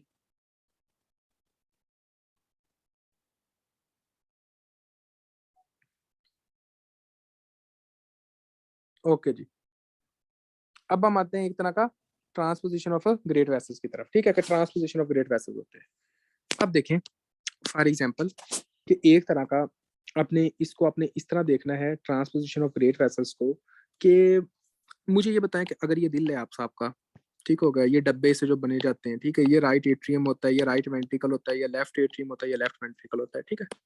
आप ये बताएं कि लेफ्ट वेंट्रिकल के अंदर कौन सा ब्लड होता है, लेफ्ट साइड पर कौन सा ब्लड होता है, शाबाश, लेफ्ट साइड पर ऑक्सीजन, ऑक्सीजन। राइट साइड पर कौन सा ब्लड होता है, कार्बन डाइऑक्साइड, कार्बन डाइऑक्साइड। अब मेरी बात को थोड़ा सा गौर कीजिएगा, अगर यहां पर आपकी आर्टरी आ जाती है, पल्मोनरी आर्टरी, यहां पर आपकी आ जाती है एओर्टा। अब मुझे ये बताएं कि एओर्टा किसको देता है, पूरी बॉडी को सप्लाई, बॉडी को सप्लाई करता है। पल्मोनरी आर्टरी किसको देती है, आपके लंग्स को सप्लाई, ठीक हो गया। अब मेरी बात को थोड़ा सा गौर कीजिएगा, शाबाश, जब ये एओर्टा कार्बन डाइऑक्साइड पूरी बॉडी को दे रहा तो जहर नहीं मिल रही, बताएं शाबाश, पूरी बॉडी को जहर मिल रही है कि नहीं मिल रही, और जो ऑक्सीजन है ये तो जा ही लंग्स की तरफ रही है, तो ये तो और नुकसान है, ये बताएं नुकसान हुआ कि नहीं हुआ। कार्बन डाइऑक्साइड आपकी बॉडी को मिल रही है, ऑक्सीजन आपके फेफड़ों की तरफ जा रही है, ये सारा उल्टा ही सीधी सर्किट ही उल्टा हो गया। तो ये जो सर्किट उल्टा हो जाता है, समझ आ रही है, आपने कहना है कि इसके अंदर क्या होता है, कि इसके अंदर जनाब आपकी सिस्टेमिक और पल्मोनरी सर्कुलेशन सेपरेट हो जाती है, ठीक हो गया। इसके और इसके अंदर क्या होता है कि एक तरह का, आपने ये करना है कि एक तरह का इसके अंदर ये होता है कि ये जनाब आपका जो एओर्टा होता है वो जनाब राइट वेंट्रिकल से निकलता है, और पल्मोनरी आर्टरी जो होती है वो लेफ्ट वेंट्रिकल से निकलती है। जब आपका एओर्टा राइट वेंट्रिकल से निकलता है तो एओर्टा पूरी बॉडी को कार्बन डाइऑक्साइड वाला ब्लड देता है, और पल्मोनरी आर्टरी जो होती है वो ऑक्सीजन वाला ब्लड देती है। अब मुझे आपने ये बताना है, ये बच्चा जैसे पैदा होगा ये कैसा होगा, नीला होगा कि नहीं होगा, बस मुझे ये बता दे। हाँ जी, नीला होगा कि नहीं होगा, नीला होगा ना, ब्लूइश होगा ना, तो आपने क्या कहना है, most common cyanotic heart disease, most common cyanotic heart disease, ये ब्लू बेबीज होता है। समझ आ रही है? आपने पढ़ा ना ब्लू बेबीज क्या है, ये है ब्लू बेबीज, ठीक है। Most common cyanotic heart disease in new born, in new born लिख दें, इन इन्फेंट्स लिख दें, तो क्या आंसर आपका होना चाहिए, ट्रांसपोजिशन ऑफ ग्रेट वेसल। लेकिन जब चिल्ड्रन की बात हो तब आपका आंसर क्या होना चाहिए, आपने कहना है कि भाईजान ये है आपका एक तरह का, आपका मतलब के तब आपका होना चाहिए एक तरह का tetralogy of Fallot. Transposition of great vessels वाला जो बच्चा होता है ना, वो तकरीबन पहले 24 घंटों के अंदर अंदर ही नीला हो जाता है, 24 आवर्स के अंदर ही नीला हो जाता है, फर्स्ट 24 आवर्स के अंदर ही, ठीक हो गया। ये बच्चा जो होता है ये पहले 24 घंटों के अंदर नीला हो जाता है। लेकिन जो दूसरा होता है बच्चा, वो तकरीबन सालों बाद नीला होता है, ठीक है। तो अगर कोई बच्चा पैदा होते ही नीला है तो आपने कहना है उसको ट्रांसपोजिशन ऑफ ग्रेट वेसल, ये आप अपने माइंड में बात रख लें, उसको हम ब्लू बेबीज कहते होते हैं, ठीक हो गया। और ब्लू बेबीज वाला फिर बच्चा क्या बचेगा, शाबाश, ये मुझे बताएं, ये वाला बच्चा बचेगा और ये वाला बच्चा नहीं बचता, ठीक हो गया। क्यों क्यों नहीं बचता, क्योंकि भाईजान आपका कार्बन डाइऑक्साइड जो है वो पूरी बॉडी को जारी, जहर पूरी बॉडी को जारी, तो ये बच्चा जो होता है ये तकरीबन तकरीबन 2 महीने के अंदर अंदर ही टपक जाता है। इसके ये कैसे बच सकता है, अब आपको ये भी पता होना चाहिए कि इसको हम बचा कैसे सकते हैं। इसकी तरफ हम मतलब के दूसरी तरफ आएंगे कि इसको हम कैसे बचा सकते हैं। लेकिन एक बात का आप लोगों को पता होना चाहिए कि ये हमें फायदा क्या होगा, मुझे ये बताएं। अगर फॉर एग्जाम्पल ये वाली नाली इधर हो जाए, जिसको हम क्या कहते थे, डक्टस आर्टरियोसिस, अगर ये नाली सही है तो फायदा है कि नहीं है, पहले तो ये बताएं। अगर ये नाली इधर है तो फायदा है कि नहीं है ना फायदा। फायदा कैसे है, वो भाई फायदा इस वजह से है ताकि कार्बन डाइऑक्साइड वाला ब्लड इधर और ऑक्सीजन वाला ब्लड इधर हो सके, ताकि ब्लड मिक्स हो सके। तो थोड़ा सा ब्लड तो कम से कम जा सकेगा बच्चे को ऑक्सीजन वाला, कम से कम थोड़ा बहुत तो ब्लड ऑक्सीजन वाला बच्चे को जा सकेगा ना। तो आपने क्या कहना है कि इसके अंदर हम क्या करते हैं, लाजमी लाजमी आपका पेटेंट डक्टस आर्टोसिस करते ही करते हैं। ये डक्टस आर्टोसिस को हम ओपन करते हैं, हम इसको सर्जरी के थ्रू ओपन करते हैं। अगर ये बच्चे को बचाना होता है आपने, तो सबसे पहले आपने क्या करना होता है, ये जो रास्ता होता है आपका पल्मोनरी आर्टरी के दरमियान में और एओर्टा के दरमियान में, इस रास्ते को आप ओपन कर देते हो। जब ये रास्ता इसके दरमियान में आप ओपन कर देते हो तो क्या होता है, कम कम से कम ये जनाब आपका जो पल्मोनरी आर्टरी के अंदर जो ऑक्सीजन है, पल्मोनरी आर्टरी के अंदर जो ऑक्सीजन है, ये कुछ ऑक्सीजन जो है कम से कम आपका कहाँ आ सके, इधर आ सके, ठीक हो गया। क्यों, क्योंकि आपको पता है और जो राइट वेंट्रिकल के अंदर जो कार्बन, क्योंकि आपको पता है कि आफ्टर द बर्थ क्या होता है कि ऑक्सीजन लेफ्ट साइड पर प्रेशर ज्यादा होता है, हमको पता है ना, लेफ्ट साइड पर प्रेशर ज्यादा होता है। तो क्या होगा कि ऑक्सीजन कम से कम इधर से कुछ ऑक्सीजन जो होगी वो जनाब इधर आना शुरू हो जाएगी। और जब इधर आएगी तो क्या है, इधर आपका एओर्टा है, एओर्टा के अंदर ऑक्सीजन आ रही है और आपकी पूरी बॉडी को कौन सप्लाई करता है, एओर्टा ही सप्लाई कर रहा है ना। एओर्टा की ब्रांचेस होती हैं, आर्टरीज, आर्टरियोल्स, कैपिलरीज, वेन्यूल्स, ये सारी क्या है, एओर्टा से निकलती हैं। तो आपने कहना है कि कम से कम कुछ ना कुछ तो ऑक्सीजन मिलेगी ना, तो इस तरह कुछ ना कुछ हद तक बच्चा का होगा एक तरह का जिंदा रह सकता है। तो जिंदा रखने के लिए क्या जरूरी है, एक तरह का प्रोस्टाग्लैंडिन आप दोगे और पेटेंट डक्टस आर्टरियोसिस आप बनाओगे, ठीक होगा जी। अब हम दूसरी तरफ आते हैं कि और आप क्या करते हो। अगर फॉर एग्जाम्पल बच्चा जो है, मतलब कि जैसा कि मैंने ये कहा कि मतलब कि ये सारा हिसाब नहीं होता, तो उसके बाद आपने क्या करना है, ये वाला आपने एक हिसाब करना है, ठीक हो गया। अगर ये नहीं होता तो दूसरा आप क्या करोगे, आपने दूसरा हिसाब ये करना होता है कि एक तरह का ये जो सेप्टल डिफेक्ट है ना, इसको ओपन कर देना है। नंबर 1, आप इस सेप्टा को ओपन कर सकते हो, एक ये काम कर सकते हो। भाई सेप्टा को क्यों ओपन करना, अगर आपसे कोई बंदा पूछे, आपने कहना कि भाईजान हम सेप्टा को इस वजह से ओपन करेंगे क्योंकि after the birth left side पर प्रेशर ज्यादा होता है, और जब लेफ्ट साइड पर प्रेशर ज्यादा होता है तो ये ऑक्सीजन वाला जो ब्लड होगा ये इधर जाएगा। जब ऑक्सीजन वाला ब्लड इधर जाएगा तो ये जनाब थोड़ा सा कार्बन डाइऑक्साइड भी चाहे मिक्स है, लेकिन ये जो एओर्टा साहब होगा इसको ऑक्सीजन वाला ब्लड मिलता रहेगा ताकि बच्चा थोड़ा सा जिंदा रहे। इस तरह भी हो गया। और क्या हो सकता है, आपने कहना है कि हम यहाँ पर भी शंट लगाने की कोशिश करेंगे, अगर ये वीएसटी वाला शंट ना लगा फिर हम एएसटी का करेंगे कि एएसटी जो है उसको ओपन करें। तो आपने कहना है कि एट्रिया जो होगा उसको जनाब हम क्या करेंगे, एक तरह का ओपन करेंगे। जब ये एट्रियल जो सेप्टल होगा इसको हम ओपन कर देंगे तो फिर क्या होगा, आपको आपने फिर वही बात करनी है कि देखें लेफ्ट टू राइट शंट होता है, लेफ्ट से राइट साइड की तरफ प्रेशर बढ़ता है तो ऑक्सीजन जो होगी वो कार्बन डाइऑक्साइड की तरफ जाएगी। ऑक्सीजन जब इधर आएगी तो फिर क्या होगा, एक तरह का राइट वेंट्रिकल से फिर आपका एओर्टा के अंदर और पूरी बॉडी के अंदर जाएगा ब्लड। ट्रीटमेंट का किसी बच्चे को समझ नहीं है, वो करता है ट्रीटमेंट की। कोई ऐसा बच्चा जिसको ट्रीटमेंट की समझ ना आई हो। बाकी मैं सिम्टम्स की तरफ दूसरी तरफ जाता हूँ, ये नहीं कहना कि पहले ही ट्रीटमेंट बता दिया। ट्रीटमेंट पहले इस वजह से बताया है क्योंकि ये डिजीज आपको पहले आपको अभी से समझ आ गई होगी कि इसके अंदर होता क्या है। ठीक हो गया। हाँ जी, ट्रीटमेंट के अंदर आपने 3 चीजें याद करनी है। कैसे? प्रोस्टाग्लैंडिन देना है, पीडीए करना होता है, पेटेंट डक्टस आर्टरियोसिस, फिर आपने वीएसटी को करना है, फिर आपने एएसटी को करना है। एएसटी करोगे, वीएसटी करोगे ताकि लेफ्ट साइड से जो ब्लड है वो राइट साइड पर जा सके, ताकि जो ऑक्सीजन वाला ब्लड है वो कार्बन डाइऑक्साइड के साथ मिक्स हो सके, ताकि कुछ हद तक एसाइनोटिक हार्ट डिजीज हो सके, कुछ हद तक जो ब्लड है वो बच्चे को जा सके। लेकिन ऐसे जो बच्चे होते हैं वो मोस्ट प्रोबेबली जो होते हैं वो मारी जाते हैं। मोस्ट प्रोबेबली क्या, 90 मोर देन 90% ये बच्चे जो होते हैं इनकी डेथ हो जाती है। ठीक हो गया जी, ये आपको पता होना चाहिए। अब हम आते हैं जनाब आगे, और आगे देखते हैं क्या क्या होता है। फॉर एग्जाम्पल, ये जो बच्चे होते हैं ये किन्हीं के अंदर होती थी डिजीज? हाँ जी, ये जो बच्चा था इसकी माँ को क्या होता था? किन्हीं के अंदर ये ज्यादा चांसेस होते हैं? कौन से बच्चों के अंदर ये चांसेस ज्यादा होते हैं? डायबिटिक मदर के अंदर। डायबिटिक मदर, तो आपने बताना है कि जो डायबिटिक मदर होते हैं उनमें ये चांसेस एक तरह के ज्यादा होते हैं। ठीक है, डायबिटिक मदर जो होंगे उनमें ये चांसेस एक तरह के ज्यादा होंगे। अब हम आगे आते हैं, आगे क्या सीन होता है देखें। सबसे पहले आपने ये कहना है कि हिस्ट्री क्या होती है। हमारे पास जो बच्चा आता है वो किस तरह आता है? जैसे बच्चा पैदा होता है, बर्थ के चंद घंटों के बाद ही बच्चा फुल नीला। लिख लें। आपने क्या कहना है, with in first few hours, with in first few hours cyanotic baby होता है, साइनोटिक बेबी। ठीक होगा। वो आपको मैंने बता दिया कि ये क्यों होता है। ठीक हो गया। दूसरी बात क्या हो सकता है, आपने ये कहना है कि ये जनाब आपका, जैसे ही आप देखते हो कि इसके अंदर जनाब क्या होगा, जब बच्चे को एक तरह का ऑक्सीजन मिल नहीं रही तो बच्चे का हार्ट जोर से कॉन्ट्रैक्ट करेगा कि नहीं करेगा? शाबाश, ये बताइएगा जी। जो बच्चे का जो हार्ट होगा वो जोर से कॉन्ट्रैक्ट करेगा कि नहीं करेगा? एक तरह का, फॉर एग्जाम्पल आप अपने मुंह के ऊपर जनाब एक तरह का हाथ ही रख लें, ठीक हो गया, तो आप अंदाजा करें ना, अभी बैठे बैठे लग पता जाएगा आपको। ठीक है, अभी से अपने हाथ की, या किसी को कहें कि हाँ जी जनाब मुर्शद साहब मेरे चेहरे के ऊपर हाथ तो रखो, थोड़ा सा दबाओ तो सही, तो आपको अपने दिल की धड़कन खुद ब खुद ही नजर आना शुरू हो जाएगी। ठीक होगा, तो उसको हम क्या कहेंगे, क्या हो जाएगा, एक तरह का टैकीकार्डिया, टैकीकार्डिया हो जाएगा। और उसके बाद क्या होगा, बच्चा जो होगा वो जोर जोर से सांस लेगा कि नहीं लेगा? अगर फॉर एग्जाम्पल आपको किसी ऐसी जगह पर रखा जाता है जहां पर ऑक्सीजन कम हो, तो आप क्या करते हैं, आप जोर जोर से सांस लेते हैं कि नहीं लेते? और जब बच्चा जोर जोर से सांस लेगा उसको हम क्या कहते हैं, टैकिपनिया। क्या कहते हैं, एक तरह का टैकिपनिया। ठीक होगा। यानी कि बच्चा जो होगा वो जोर जोर से सांस लेगा, बच्चा जो होगा वो एक तरह का कहेगा कि यार किसी तरह सांस मिले। ठीक हो गया। और इसके अंदर क्या होता है, एक तरह का आपने कहना है कि बच्चा को होगा वो एक्सट्रीम हाइपोक्सिया की तरफ जाता है, हाइपोक्सीमिया की तरफ जाता है।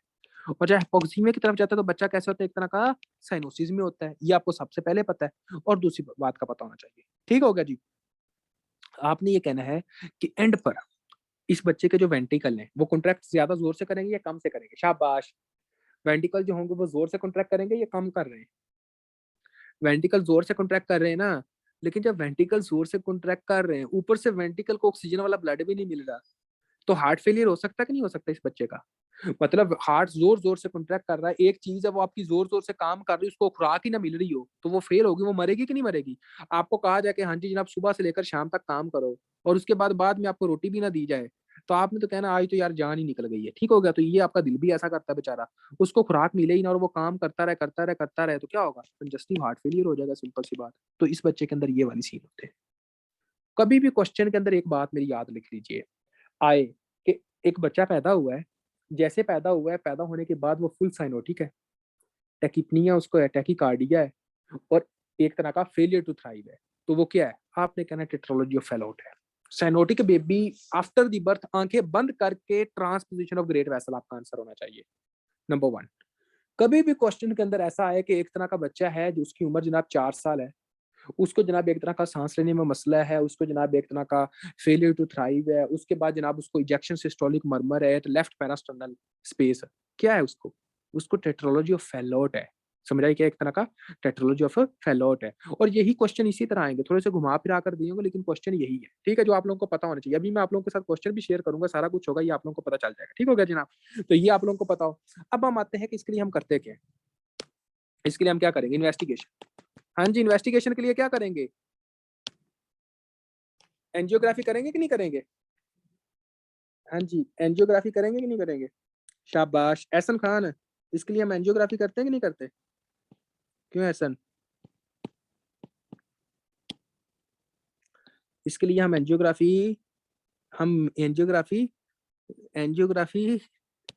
ये कह रही वैसल का मसला बताओ ना मुझे जरा। ये आपकी दिल की बाहर वाली वैसल का मसला है, आपके दिल के अंदर वाली वैसल का मसला नहीं है। ये नालियां बदली हैं, नाली के अंदर कोई रुकावट नहीं आई, वैसल के अंदर कोई रुकावट नहीं है, कोई थ्रम्बस नहीं बना, कोई क्लॉटिंग नहीं हुई, कोई एक तरह की स्टेनोसिस नहीं हुई नैरो। ठीक है, ये दिल के बाहर का मसला है। आपने इको करनी होती है मेन, एक तरह का इकोकार्डियोग्राफी करनी होती है। ठीक हो गया। उसके बाद आपने क्या करना है, आपने एक्सरे करना है। क्या करना है, एक तरह का एक्सरे करना है। आप लिख लें एक्सरे। एक्सरे के अंदर आपको क्या मिलता है, एक्सरे के अंदर आपने कहना है एग शेप्ड, यहाँ पर क्या लिखना है आपने, एक तरह का मतलब कि एग शेप्ड सिलहाउट, एग शेप्ड,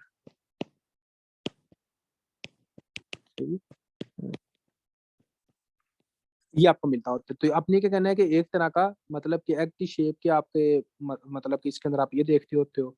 और दूसरी बात, ट्रांसपोजिशन ऑफ ग्रेट वेसल क्या होता है, एक most kind of common cyanotic heart disease होती है न्यू बॉर्न के अंदर। ठीक है, टेट्रोलॉजी ऑफ फ्लोर जो होती है most common cyanotic heart disease होती है किनके अंदर, एक तरह का चाइल्डहुड के अंदर। क्लियर है जी। कोई ऐसा बच्चा जिसका यहाँ पर ट्रांसपोजिशन ऑफ ग्रेट वेसल के अंदर कोई क्वेश्चन हो वो बंदा पूछ सकता है, वरना हम नेक्स्ट आगे कंटिन्यू करते हैं। एनीवन जी, शाबाश, आगे आ जाए।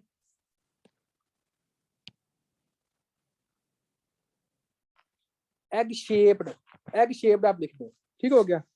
ये इस तरह भी लिख दें, इस तरह इसको इस तरह लिखते होते हैं, स्ट्रिंग ऑफ बीड्स भी पढ़ते होते हैं। क्या लगते हैं, एक तरह का स्ट्रिंग ऑफ बीड्स भी पढ़ते हैं, यानी कि जैसे रस्सी के ऊपर एक तरह के बीन्स नहीं बने होते, वो उसको इस तरह भी हम इसको देखते हैं।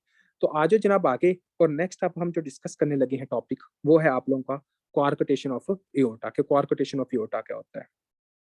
बहुत ही इंटरेस्टिंग टॉपिक है, बहुत ही मेन इंपॉर्टेंट टॉपिक है, और इंशाल्लाह आपको आ भी जाएगा। ठीक है, कि क्वारकोटेशन ऑफ एओर्टा क्या होता है।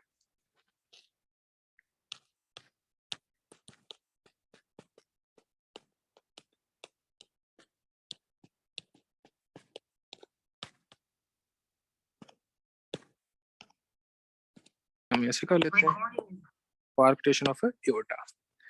आपको पता है जी कि ये जनाब आपका एट्रियम है, और ये आपको कहते हैं एक तरह का वेंट्रिकल होता है। ठीक हो गया। ये आपका एट्रियम होता है, ये जनाब आपका कहते हैं एक तरह का वेंट्रिकल होता है। और इसके अंदर होता क्या है, इसके अंदर आपने ये कहना है कि फॉर एग्जाम्पल ये आपका इस तरह क्या होती है, एक तरह की एओर्टिक आर्च होती है। क्या होती है, एक तरह की एओर्टिक आर्च होती है। ये जो एओर्टिक आर्च होती है, इस एओर्टिक आर्च से आपका कुछ स्ट्रक्चर्स निकलते होते हैं। ये भी आप सबको पता होगा, इतना तो आपने हर जगह पर ही पढ़ा होगा कि एओर्टिक आर्च से कुछ स्ट्रक्चर्स निकलते होते हैं। और वो एओर्टिक आर्च से जहां पर कुछ स्ट्रक्चर निकलते होते हैं, इसका नाम होता है एक तरह का मतलब कि ये फॉर एग्जांपल आपकी सब क्लेमियन आर्टरी हो गई, सॉरी सॉरी सॉरी, ये हाँ, ये आप इस तरह समझे कि कॉमन कैरोटिड आर्टरी हो गई। ठीक हो गया, ये आप समझे कॉमन कैरोटिड आर्टरी होगी। ये आप समझे कि ये क्या होगी, एक तरह की सब क्लेमियन आर्टरी होगी। क्या होगी, एक तरह की सब क्लेमियन आर्टरी होगी। ठीक हो गया। और उसके बाद ये आप समझे कि ये जनाब आपका ब्रेकियोस्फेरिक ट्रंक हो गया। इसका पता है ना, ये जो मैं बातें भी बता रहा हूँ। और ब्रेकियोस्फेरिक ट्रंक आपका कहाँ डिवाइड होता है, आपका एक तरह का कॉमन कैरोटिड आर्टरी में, और उसके बाद कहाँ होता है आपका एक तरह का ब्रेक सब क्लेमियन आर्टरी में। पता है ना इन बातों का। तो एओर्टिक आर्ट से आपका ब्रेकियोस्फेरिक ट्रंक निकलता है, कॉमन कैरोटिड आर्टरी निकलती है, और सब क्लेमियन आर्टरी निकलती है। कोई बच्चों पता है ना, अच्छा जी चलो ठीक होगा अगर पता है तो। अब देखें फॉर एग्जाम्पल कि 98% केसेस के अंदर पता क्या होता है, 98% केसेस के अंदर ये होता है कि ये जो एओर्टा साहब होता है ना, ये जो एओर्टा होता है, ये जनाब सब क्लेविन आर्टरी से जब ये एओर्टा नीचे की तरफ आता है ना, तो यहाँ पर नैरो हो जाता है, इस तरह तंग हो जाता है। अब मेरी बात को थोड़ा सा गौर कीजिएगा, बहुत ज्यादा मेन इंपॉर्टेंट ये बात है। ठीक है, मुझे ये बताया कि जब ये एओर्टा नैरो हो जाएगा, इस तरह तंग हो जाएगा एओर्टा, शाबाश, तो जो बात मेन समझने वाली है कि आपका जो ब्लड होगा वो जनाब आपका इधर ऊपर की तरफ ज्यादा नहीं जाना शुरू हो जाएगा। शाबाश, ये बताएं, आपकी सब क्लीवन आर्टरी की तरफ, आपकी कॉमन कैरोटिड आर्टरी की तरफ ब्लड ज्यादा नहीं जाने लग पड़ेगा। ऐसे ही है, जब आपकी सब क्लीवन आर्टरी की तरफ ब्लड जाता है, तो सब क्लीवन आर्टरी आपका कहाँ ब्लड देती है, आपकी अपर लिम्ब की तरफ ब्लड देती है। ठीक हो गया। और आपका कॉमन कैरोटिड आर्टरी ब्लड कहाँ देती है, ये जनाब आपके ब्रेन को ब्लड देती है। तो आप ये कह सकते हो कि आपको ब्रेन और आपके अपर लिम्ब को ज्यादा ब्लड मिलता है, और इसके नतीजे में, समझ आ रही है, इसके नतीजे में आपका जो ब्लड होता है, जो आपका एओर्टा साहब, यानी कि जो आपका एक तरह का लोअर लिम्ब होती है, उनको ब्लड कम मिलता है। क्यों, क्योंकि भैया इधर से ब्लड कम आ रहा है। ऐसे ही है ना। तो आप देखें कि अपर लिम्ब के अंदर ब्लड कम ज्यादा, और लोअर लिम्ब के अंदर ब्लड कम मिलता है। मेरी बात की समझ है कि नहीं है? कोई ऐसा बच्चा जिसको इस पॉइंट की समझ ना आई हो? देखें, जब ये आपका एक तरह का कॉर्पोरेशन ऑफ एओर्टा होता है, तो एओर्टा जो होती है इसके एक तरह का ब्लड जो होता है, ये फॉर एग्जांपल यहाँ पर नैरो हो जाता है। जब ये नैरो हो जाती है आर्टरी, तो इसकी वजह से क्या होता है कि अपर लिम्ब की तरफ ब्लड का फ्लो ज्यादा होता है और लोअर लिम्ब की तरफ ब्लड का फ्लो कम हो जाता है। ठीक हो गया? अब देखें, जब आप रेडियल आर्टरी, ये जो सब क्लेविन आर्टरी होती है कहाँ होती है? आपकी अपर लिम्ब में देती है। सब क्लेविन आर्टरी आपकी एक्सली आर्टरी में चेंज होती है। ठीक हो गया? फिर ब्रेकियल, फिर जनाब आपकी रेडियल, फीमोरल, ये जो बनती है ये आपको पता है। तो जब आप रेडियल आर्टरी के ऊपर हाथ लगाओगे तो यहाँ पर आप क्या देखोगे? ब्लड उसको ज्यादा मिल रहा है या कम मिल रहा है? शाबाश, मुझे ये बताएं। ब्रेकियल आर्टरी के ऊपर आप जब देखोगे ब्लड उसको ज्यादा मिल रहा है कि ज्यादा कम मिल रहा है? रेडियल आर्टरी के ऊपर ब्लड ज्यादा होगा। और उसके बाद जब आप फीमोरल आर्टरी की तरफ देखेंगे, फीमोरल आर्टरी होती है आपकी लोअर की तरफ, तो फीमोरल आर्टरी को जो ब्लड मिलेगा वो ज्यादा मिलेगा या कम मिलेगा? फीमोरल आर्टरी को ब्लड कम मिलेगा। इसको हम आसान भाषा के अंदर क्या कहते हैं? इसको हम कहते हैं radio femoral delay. Radio femoral delay. तो रेडियो फीमोरल डिले हम इसके अंदर देखेंगे कि नहीं देखेंगे? शाबाश, हाँ जी। इसके अंदर हम जनाब एक तरह का रेडियो फीमोरल डिले देखेंगे। ओके, गुड हो गया जी। अब दूसरी तरफ आपने देखना है, आपको जैसे ये पता चला, अब आपने ये कहना है कि कॉर्पोरेशन ऑफ एओर्टा किसके साथ एसोसिएट करता है? मैंने बताया था आपको, कॉर्पोरेशन ऑफ एओर्टा आपका किस डिजीज के साथ एसोसिएट करता है? आपका टर्नर सिंड्रोम के साथ एसोसिएट करता है। मेरी एक बात को गौर कर लीजिएगा, कभी भी क्वेश्चन सीधे नहीं आते, क्वेश्चन इजी होते हैं, उनको पिक करना बड़ी बात होती है। इंशाल्लाह मैंने आज भी सर्जरी पढ़ा के क्वेश्चंस करने थे, लेकिन किसी दिन टाइम निकाल के जो क्वेश्चंस मैंने टेस्ट आप लोगों का लिया उसको मैंने एक्सप्लेन करूंगा। पता है ये क्वेश्चन कैसे आता है? मैं यूएसएमएल का रिसेंटली में एक क्वेश्चन सॉल्व कर रहा था, उसके अंदर मैंने देखा कोआर्क्टेशन ऑफ एओर्टा को उन्होंने क्वेश्चन कैसे पूछा हुआ था। उन्होंने क्वेश्चन इस तरह पूछा हुआ था कि जनाब एक तरह की 14 ईयर ओल्ड फीमेल आपके पास इमरजेंसी डिपार्टमेंट में आती है और उसको एमिनोरिया है। एमिनोरिया का मतलब होता है एब्सेंस ऑफ मेंस्ट्रुएशन, यानी कि उसको मेंस्ट्रुएशन नहीं हो रही। उसका जो कद है वो जनाब दूसरों की निस्बत छोटा है। ठीक हो गया? उसको जनाब सेकेंडरी सेक्सुअल करैक्टर्स जो हैं वो एक तरह के कम है। ठीक हो गया? उसके जनाब रिब नोचिंग हो रही है। क्या हो रही है? एक तरह की रिब नोचिंग हो रही है। और इसमें कौन सी आपकी हार्ट डिजीज इन्वॉल्व हो सकती है? देखें, टर्नर सिंड्रोम की जो लड़की होती है उसके अंदर क्या होता है? टर्नर सिंड्रोम की जो लड़की होती है उसमें ओवरी जो होती है वो सही नहीं बनती होती। क्वेश्चन को गौर कीजिएगा कि उसने, देखो क्वेश्चन का दिमाग उसने किस तरह घुमा के क्वेश्चन पूछा हुआ। जो टर्नर सिंड्रोम वाली लड़की होती है उसके अंदर क्या होता है? ओवरी सही तरह नहीं बनती। स्ट्रीकी ओवरी, जी बिल्कुल स्ट्रीकी ओवरी होती है। ठीक हो गया? स्ट्रीकी ओवरी होती है। तो जब स्ट्रीकी ओवरी का मतलब होता है कि ये फॉर एग्जाम्पल आपका एक तरह का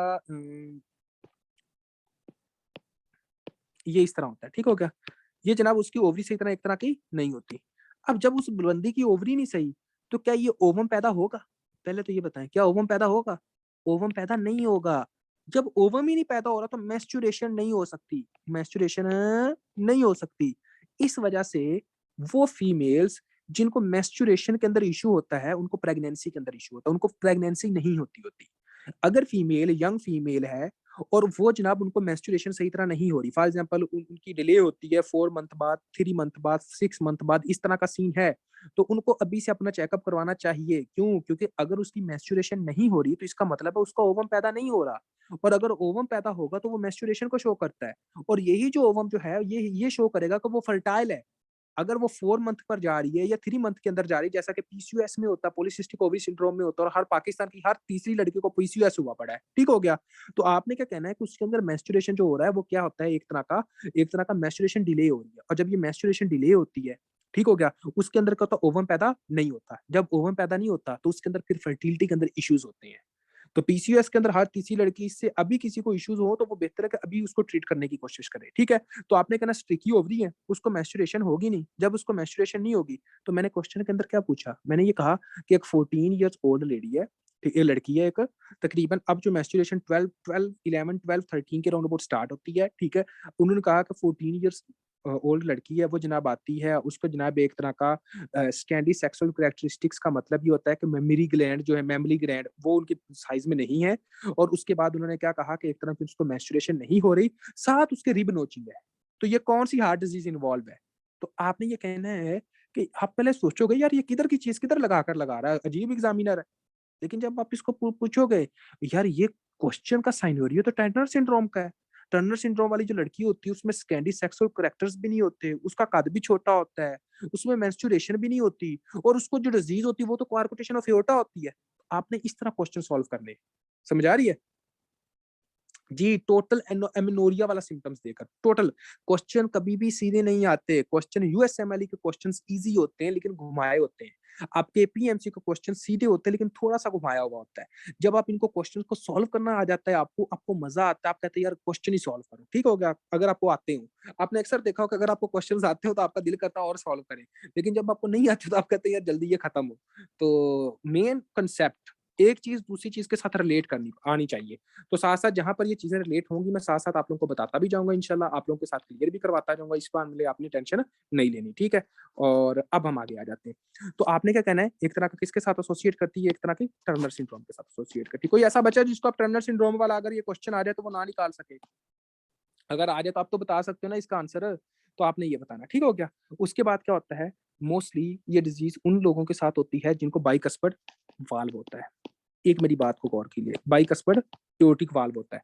ये आपका दिल है ना, ये दिल साहब है।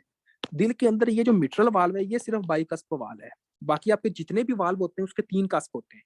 Tricuspid valve, aortic valve, pulmonary valve, इन इन तीनों वाल्व के 3 कस्प हैं। लेकिन सिर्फ पल्मोनरी वाल्व ऐसा होता है जिसके 2 कस्प होते हैं। लेकिन क्वारकुटेशन ऑफ एओर्टा के अंदर बहुत ज़्यादा चांसेस होते हैं कि जो एओर्टिक वाल्व हो उसके 2 कस्प हो। ये लिख लें। इसके अंदर बहुत ज़्यादा चांसेस होते हैं कि इसके अंदर 2 कास्प होते हैं। ठीक हो गया जी।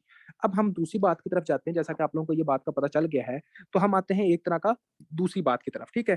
कि बच्चा जब हमारे पास आएगा तो उसको कैसे-कैसे प्रेज़ेंट होगा, क्या हिसाब उसका होगा। फिर वही बात मैं देखने लगा, ये आपका एट्रियम, ये आपका वेंट्रिकल, ये जनाब इस तरह आपका आते हैं, ठीक हो गया जी। इधर आपको पता है कि हाँ जी जनाब एक तरह की सबक्लीविन आर्टरी होती है, इसको आपको पता है कि जनाब एक तरह की कॉमन कैरोटिड आर्टरी। यहाँ पर आपको पता है कि यार यहाँ पर सीन क्या होता है, एक तरह का एओर्टा नैरो हुआ होता है, इस तरह नैरो हुआ होता है, ठीक हो गया? इस तरह नैरो करते हैं कि ये एओर्टा नैरो होता है। आपने कहा इधर से एओर्टा क्या होता है, एक तरह का नैरो होता है। जब एओर्टा नैरो होता है, तो ब्लड क्या होता है, इधर से इधर जा रहा होता है, अपर लिम्ब की तरफ जाता है। अपर लिम्ब की तरफ जाता है। अच्छा, अगर मैं एक आसान वर्ड्स के अंदर लिखूँ कि अपर लिम्ब के अंदर हाइपरटेंशन होती है, तो मेरी बात ठीक है कि गलत है? अपर लिम्ब के अंदर हाइपरटेंशन होती है। शाबाश! लिख सकता हूँ कि नहीं लिख सकता? लिख सकता हूँ ना? अपर लिम्ब के अंदर हाइपरटेंशन होती है। लोअर लिम्ब के अंदर क्या होती है? लोअर लिम्ब के अंदर आपकी हाइपोटेंशन होती है। लोअर लिम्ब के अंदर क्या होती है आपकी एक तरह की हाइपरटेंशन होती है, ठीक हो गया? अपर लिम्ब के अंदर हाइपरटेंशन, लोअर लिम्ब के अंदर आपकी हाइपोटेंशन होती है, ठीक हो गया? क्यों? क्योंकि लोअर लिम्ब की तरफ आपका ब्लड कम जाता है। लोअर लिम्ब की तरफ क्या होता है आपका एक तरह का ब्लड कम जाता है, इस वजह से आपकी क्या होती है एक तरह की हाइपोटेंशन होती है। अब दूसरी तरफ आप लोगों ने आना है। देखें, यहाँ से सबक्लेविन आर्टरी की एक ब्रांच होती है जिसका नाम क्या होता है इंटरनल थोरैसिक आर्टरी। क्या होता है एक तरह का इंटरनल थोरैसिक आर्टरी, ठीक होगा जी? Internal thoracic artery. ये जो इंटरनल थोरैसिक आर्टरी होती है ना, ये जनाब आपकी ब्रांचेज़ देती होती है कोस्टल आर्टरीज़। इंटरकोस्टल आर्टरीज़ जो होती है ना, इसकी ब्रांचेज़ होती हैं, इंटरकोस्टल आर्टरीज़, ये इस तरह। आपको पता है कि यार, यहाँ पर तो रिब्स होती हैं कि नहीं होती? जब आप पढ़ेंगे तो रिब्स होती हैं, ठीक हो गया?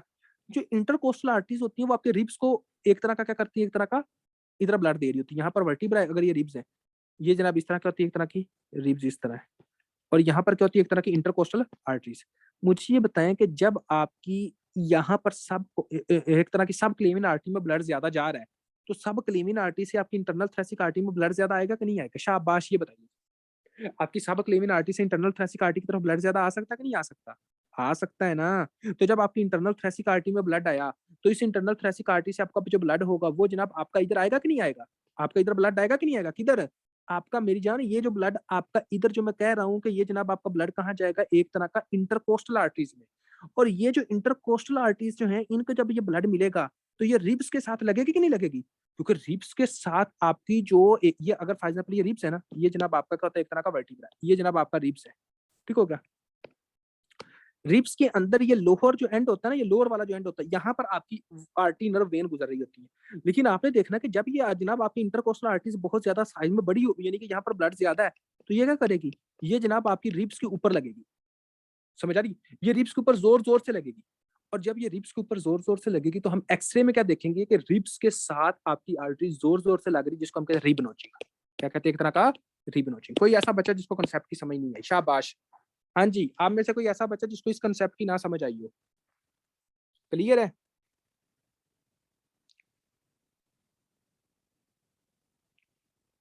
कोई ऐसा बच्चा जिसको कंसेप्ट की समझ ना आई हो?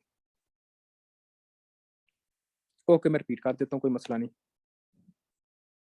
फॉर एग्जाम्पल, इस बात को आपने इस तरह देखना है कि फॉर एग्जांपल इसको मैं एक बार रिमूव करके दोबारा मैं बता देता हूँ, ठीक है। देखें कि ये जनाब आपका एट्रियम था,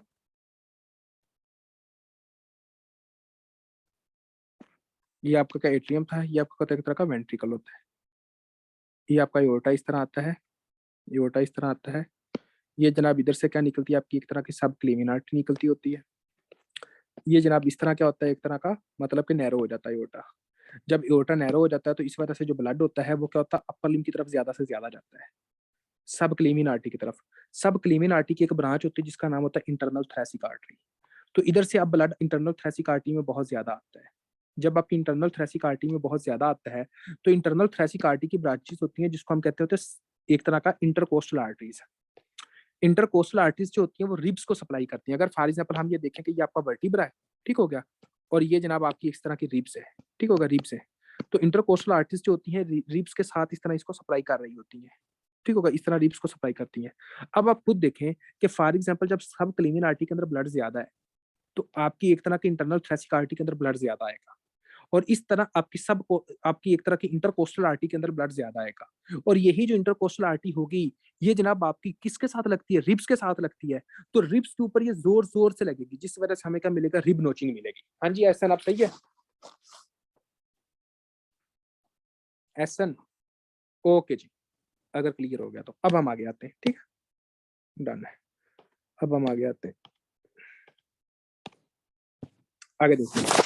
तो हिस्ट्री प्रेजेंट क्या होगा, बंदा कैसे आएगा इसको देखें। आपने कहना है अपर लिम्ब के अंदर असिम्प्टोमेटिक, सॉरी इसके अंदर आपने क्या कहना है, नंबर 1 हाइपरटेंशन अपर लिम्ब में, हाइपोटेंशन लोअर लिम्ब में, ठीक होगा, ये आपने लिखना है। लोअर लिम्ब में क्या होगा, एक तरह का हाइपोटेंशन होगा। उसके बाद आपने क्या कहना है कि इसके अंदर क्या होता है कि एक तरह का जो लोअर लिम्ब होता है उधर जनाब ब्लड कम जाता है, जिस वजह से क्या होता है लोअर लिम्ब क्लोडिकेशन होना शुरू हो जाती है, यानी कि एक तरह का वहां पर सेंकोप होना शुरू हो जाता है। लोअर लिम्ब का होता है साइनोसिस होना शुरू हो जाती है लोअर लिम्ब की, क्योंकि ब्लड कम जा रहा है, उसकी साइनोसिस होगी कि नहीं होगी। लोअर लिम्ब की तरफ ब्लड कम जा रहा है तो सिंपल सी बात उसकी साइनोसिस होगी, ठीक हो गया। और अपर लिम्ब में क्या होगा, आपको पता है जब अपर लिम्ब में ब्लड ज्यादा जा रहा है और उसके बाद आपके हेड एंड नेक की तरफ भी ब्लड ज्यादा जा रहा है, जब आपके हेड एंड नेक की तरफ ब्लड जा रहा है तो बंदे की नाक से खून बहेगा कि नहीं बहेगा, इसको हम कहते हैं एपिस्टेक्सिस है। जिसको आप कहते हो नसीर जनाब उसकी फूट गई है या क्या हिसाब होता है, ठीक हो गया, नाक से खून उसका बहेगा, उसको हम कहते हैं एपिस्टेक्सिस होगा, ठीक हो गया। उसके बाद क्या होगा, हेडिक होगा। ब्लड प्रेशर के अंदर क्या होता है, जिस बंदे का ब्लड प्रेशर ज्यादा उसको उसका हेडिक जो साइन मेन इंपॉर्टेंट है। जब किसी बंदे का ब्लड प्रेशर ज्यादा होता है तो उसको हेडिक कहते हैं। तो अपर लिम्ब में क्या होगा, अपर लिम्ब में ब्लड प्रेशर ज्यादा होगा, उसके हेड को ब्लड प्रेशर ज्यादा मिलेगा, ठीक होगा, तो इस वजह से उसको हेडिक मिलेगा, ठीक होगा। उसके बाद आपने क्या कहना है कि इसके अंदर क्या होगा, एक तरह का सिस्टोलिक ब्लड प्रेशर जो होगा वो जनाब आपने ये कहना है कि अपर एक्सट्रीमिटीज में होगा ज्यादा, और उसके बाद जनाब आपका एक तरह का लोअर लिम्ब में कम होगा जो कि कोआर्कुटेशन ऑफ एओर्टा को शो करता है, जो कि रेडियो फीमोरल डिले को शो करता होता है। जब हम जनाब आपकी एक तरह की फीमोरल पल्सेस देखते हैं वो हमें वीक मिलती होती हैं, और जो जनाब हम एक तरह का मतलब के जो आप लोगों का एक तरह का लोअर लिम्ब देखते हो उसमें हमें क्या मिलती है, एक तरह की वीक पल्सेस मिलती है क्योंकि ब्लड उसका काम है। उसके बाद क्या होता है देखें, फॉर एग्जांपल गौर कीजिएगा, शाबाश, ये आपका एट्रियम है, ये आपका वेंट्रिकल है, ठीक है, यहाँ पर आपने गौर करना है, ये इस तरह हो रहा है, ये आपका कॉर्कुटेशन ऑफ एओर्टा आगे से नैरो है। अच्छा, जब ये नैरो है और उसके बाद ये जनाब आपकी लोअर लिम्ब को जनाब इधर ब्लड नहीं मिल रहा, लोअर लिम्ब को, लोअर लिम्ब तो रोना डालेगी ना कि भाई हमें ब्लड दे दो, तुम्हारी मेहरबानी, कहेगी कि नहीं कहेगी, कहेगा ना। बच्चे की बंदे की टांगे कहेंगी, बंदे का पेट कहेगा, बंदे के नाखन कहेंगे, वो सारा जो टुकड़े शुकने वो सारे क्या कहेंगे, हमें ब्लड दे दो, वो रोला डालेंगे। तो इसकी वजह से क्या होगा, वेंटिकल जोर से कॉन्ट्रैक्ट करेगा। जब वेंटिकल जोर से कॉन्ट्रैक्ट करेगा तो क्या होगा, ये वेंटिकल से जो ब्लड होगा वो इस तरह निकलेगा, ठीक हो गया। और यहाँ पर क्या है, नैरो है, इसकी वजह से आपको अब नॉर्मल साउंड सुनाई देगी कि नहीं सुनाई देगी, शाबाश, हाँ जी। इसकी वजह से आपको एक तरह का नैरो आवाज सुनाई देगी कि नहीं सुनाई देगी, जब आप यहाँ पर देखोगे तो इसकी वजह से आपको आवाज सुनाई देगी। और ये जो आवाज आपको सुनाई देगी ये क्या होता है, ये आपका मरमर है। और ये कब हो रहा है, जब आपका दिल जोर से कॉन्ट्रैक्ट करता है। आपने कहना है ये एक तरह का क्या होता है, एक तरह का सिस्टोलिक मरमर होता है। क्या कहना है, एक तरह का सिस्टोलिक मरमर, लेकिन बहुत कम टाइम के लिए होता है सिस्टोलिक मरमर। तो इसके अंदर आपने कहना है कि जो बंदा होता है उसके अंदर हम क्या कहते हैं, शॉर्ट सिस्टोलिक मरमर देखते हैं, ठीक हो गया। और ये कहाँ जाता है, यहाँ पर देखेंगे, यहाँ पर अपर लिम्ब है, ठीक हो गया, यहाँ पर सब क्लेविन आर्टरी की तरफ ब्लड ज्यादा जा रहा है, और ये मरमर इधर से ऐसे चला जाता है अपर लिम्ब की तरफ। क्यों? क्योंकि अपर लिम्ब की तरफ ब्लड का फ्लो ज्यादा है। तो आपने कहना है कि हम क्या देखते हैं कि एक तरह का शॉर्ट सिस्टोलिक मरमर होता है। ये शॉर्ट सिस्टोलिक जो मरमर होता है वो क्या काम करता होता है, वो जनाब एक तरह का मतलब के वो जनाब आपके एक्सिला की तरफ जाता है, अपर लिम्ब की तरफ से ज्यादा जाता है। अच्छा, अब हम इसकी जिंदगी कैसे बचा सकते हैं? ये जो बंदा है इसका कैसे फायदा कर सकते हैं? इसका फायदा करना चाहिए ना, मतलब के इसका जो फायदा कर सकते हो आप इस तरह कर सकते हो। आपको पता है कि जनाब सबसे पहले तो ये जो नर्विंग हुई हुई इसको ठीक करने की कोशिश करेंगे, नंबर 1। अगर ये नर्विंग ठीक नहीं हो रही तो फिर क्या करोगे? अभी मैं इधर ऐसे बताता हूँ, ठीक हो गया। अगर ये नर्विंग ठीक नहीं हो रही तो आप क्या करोगे?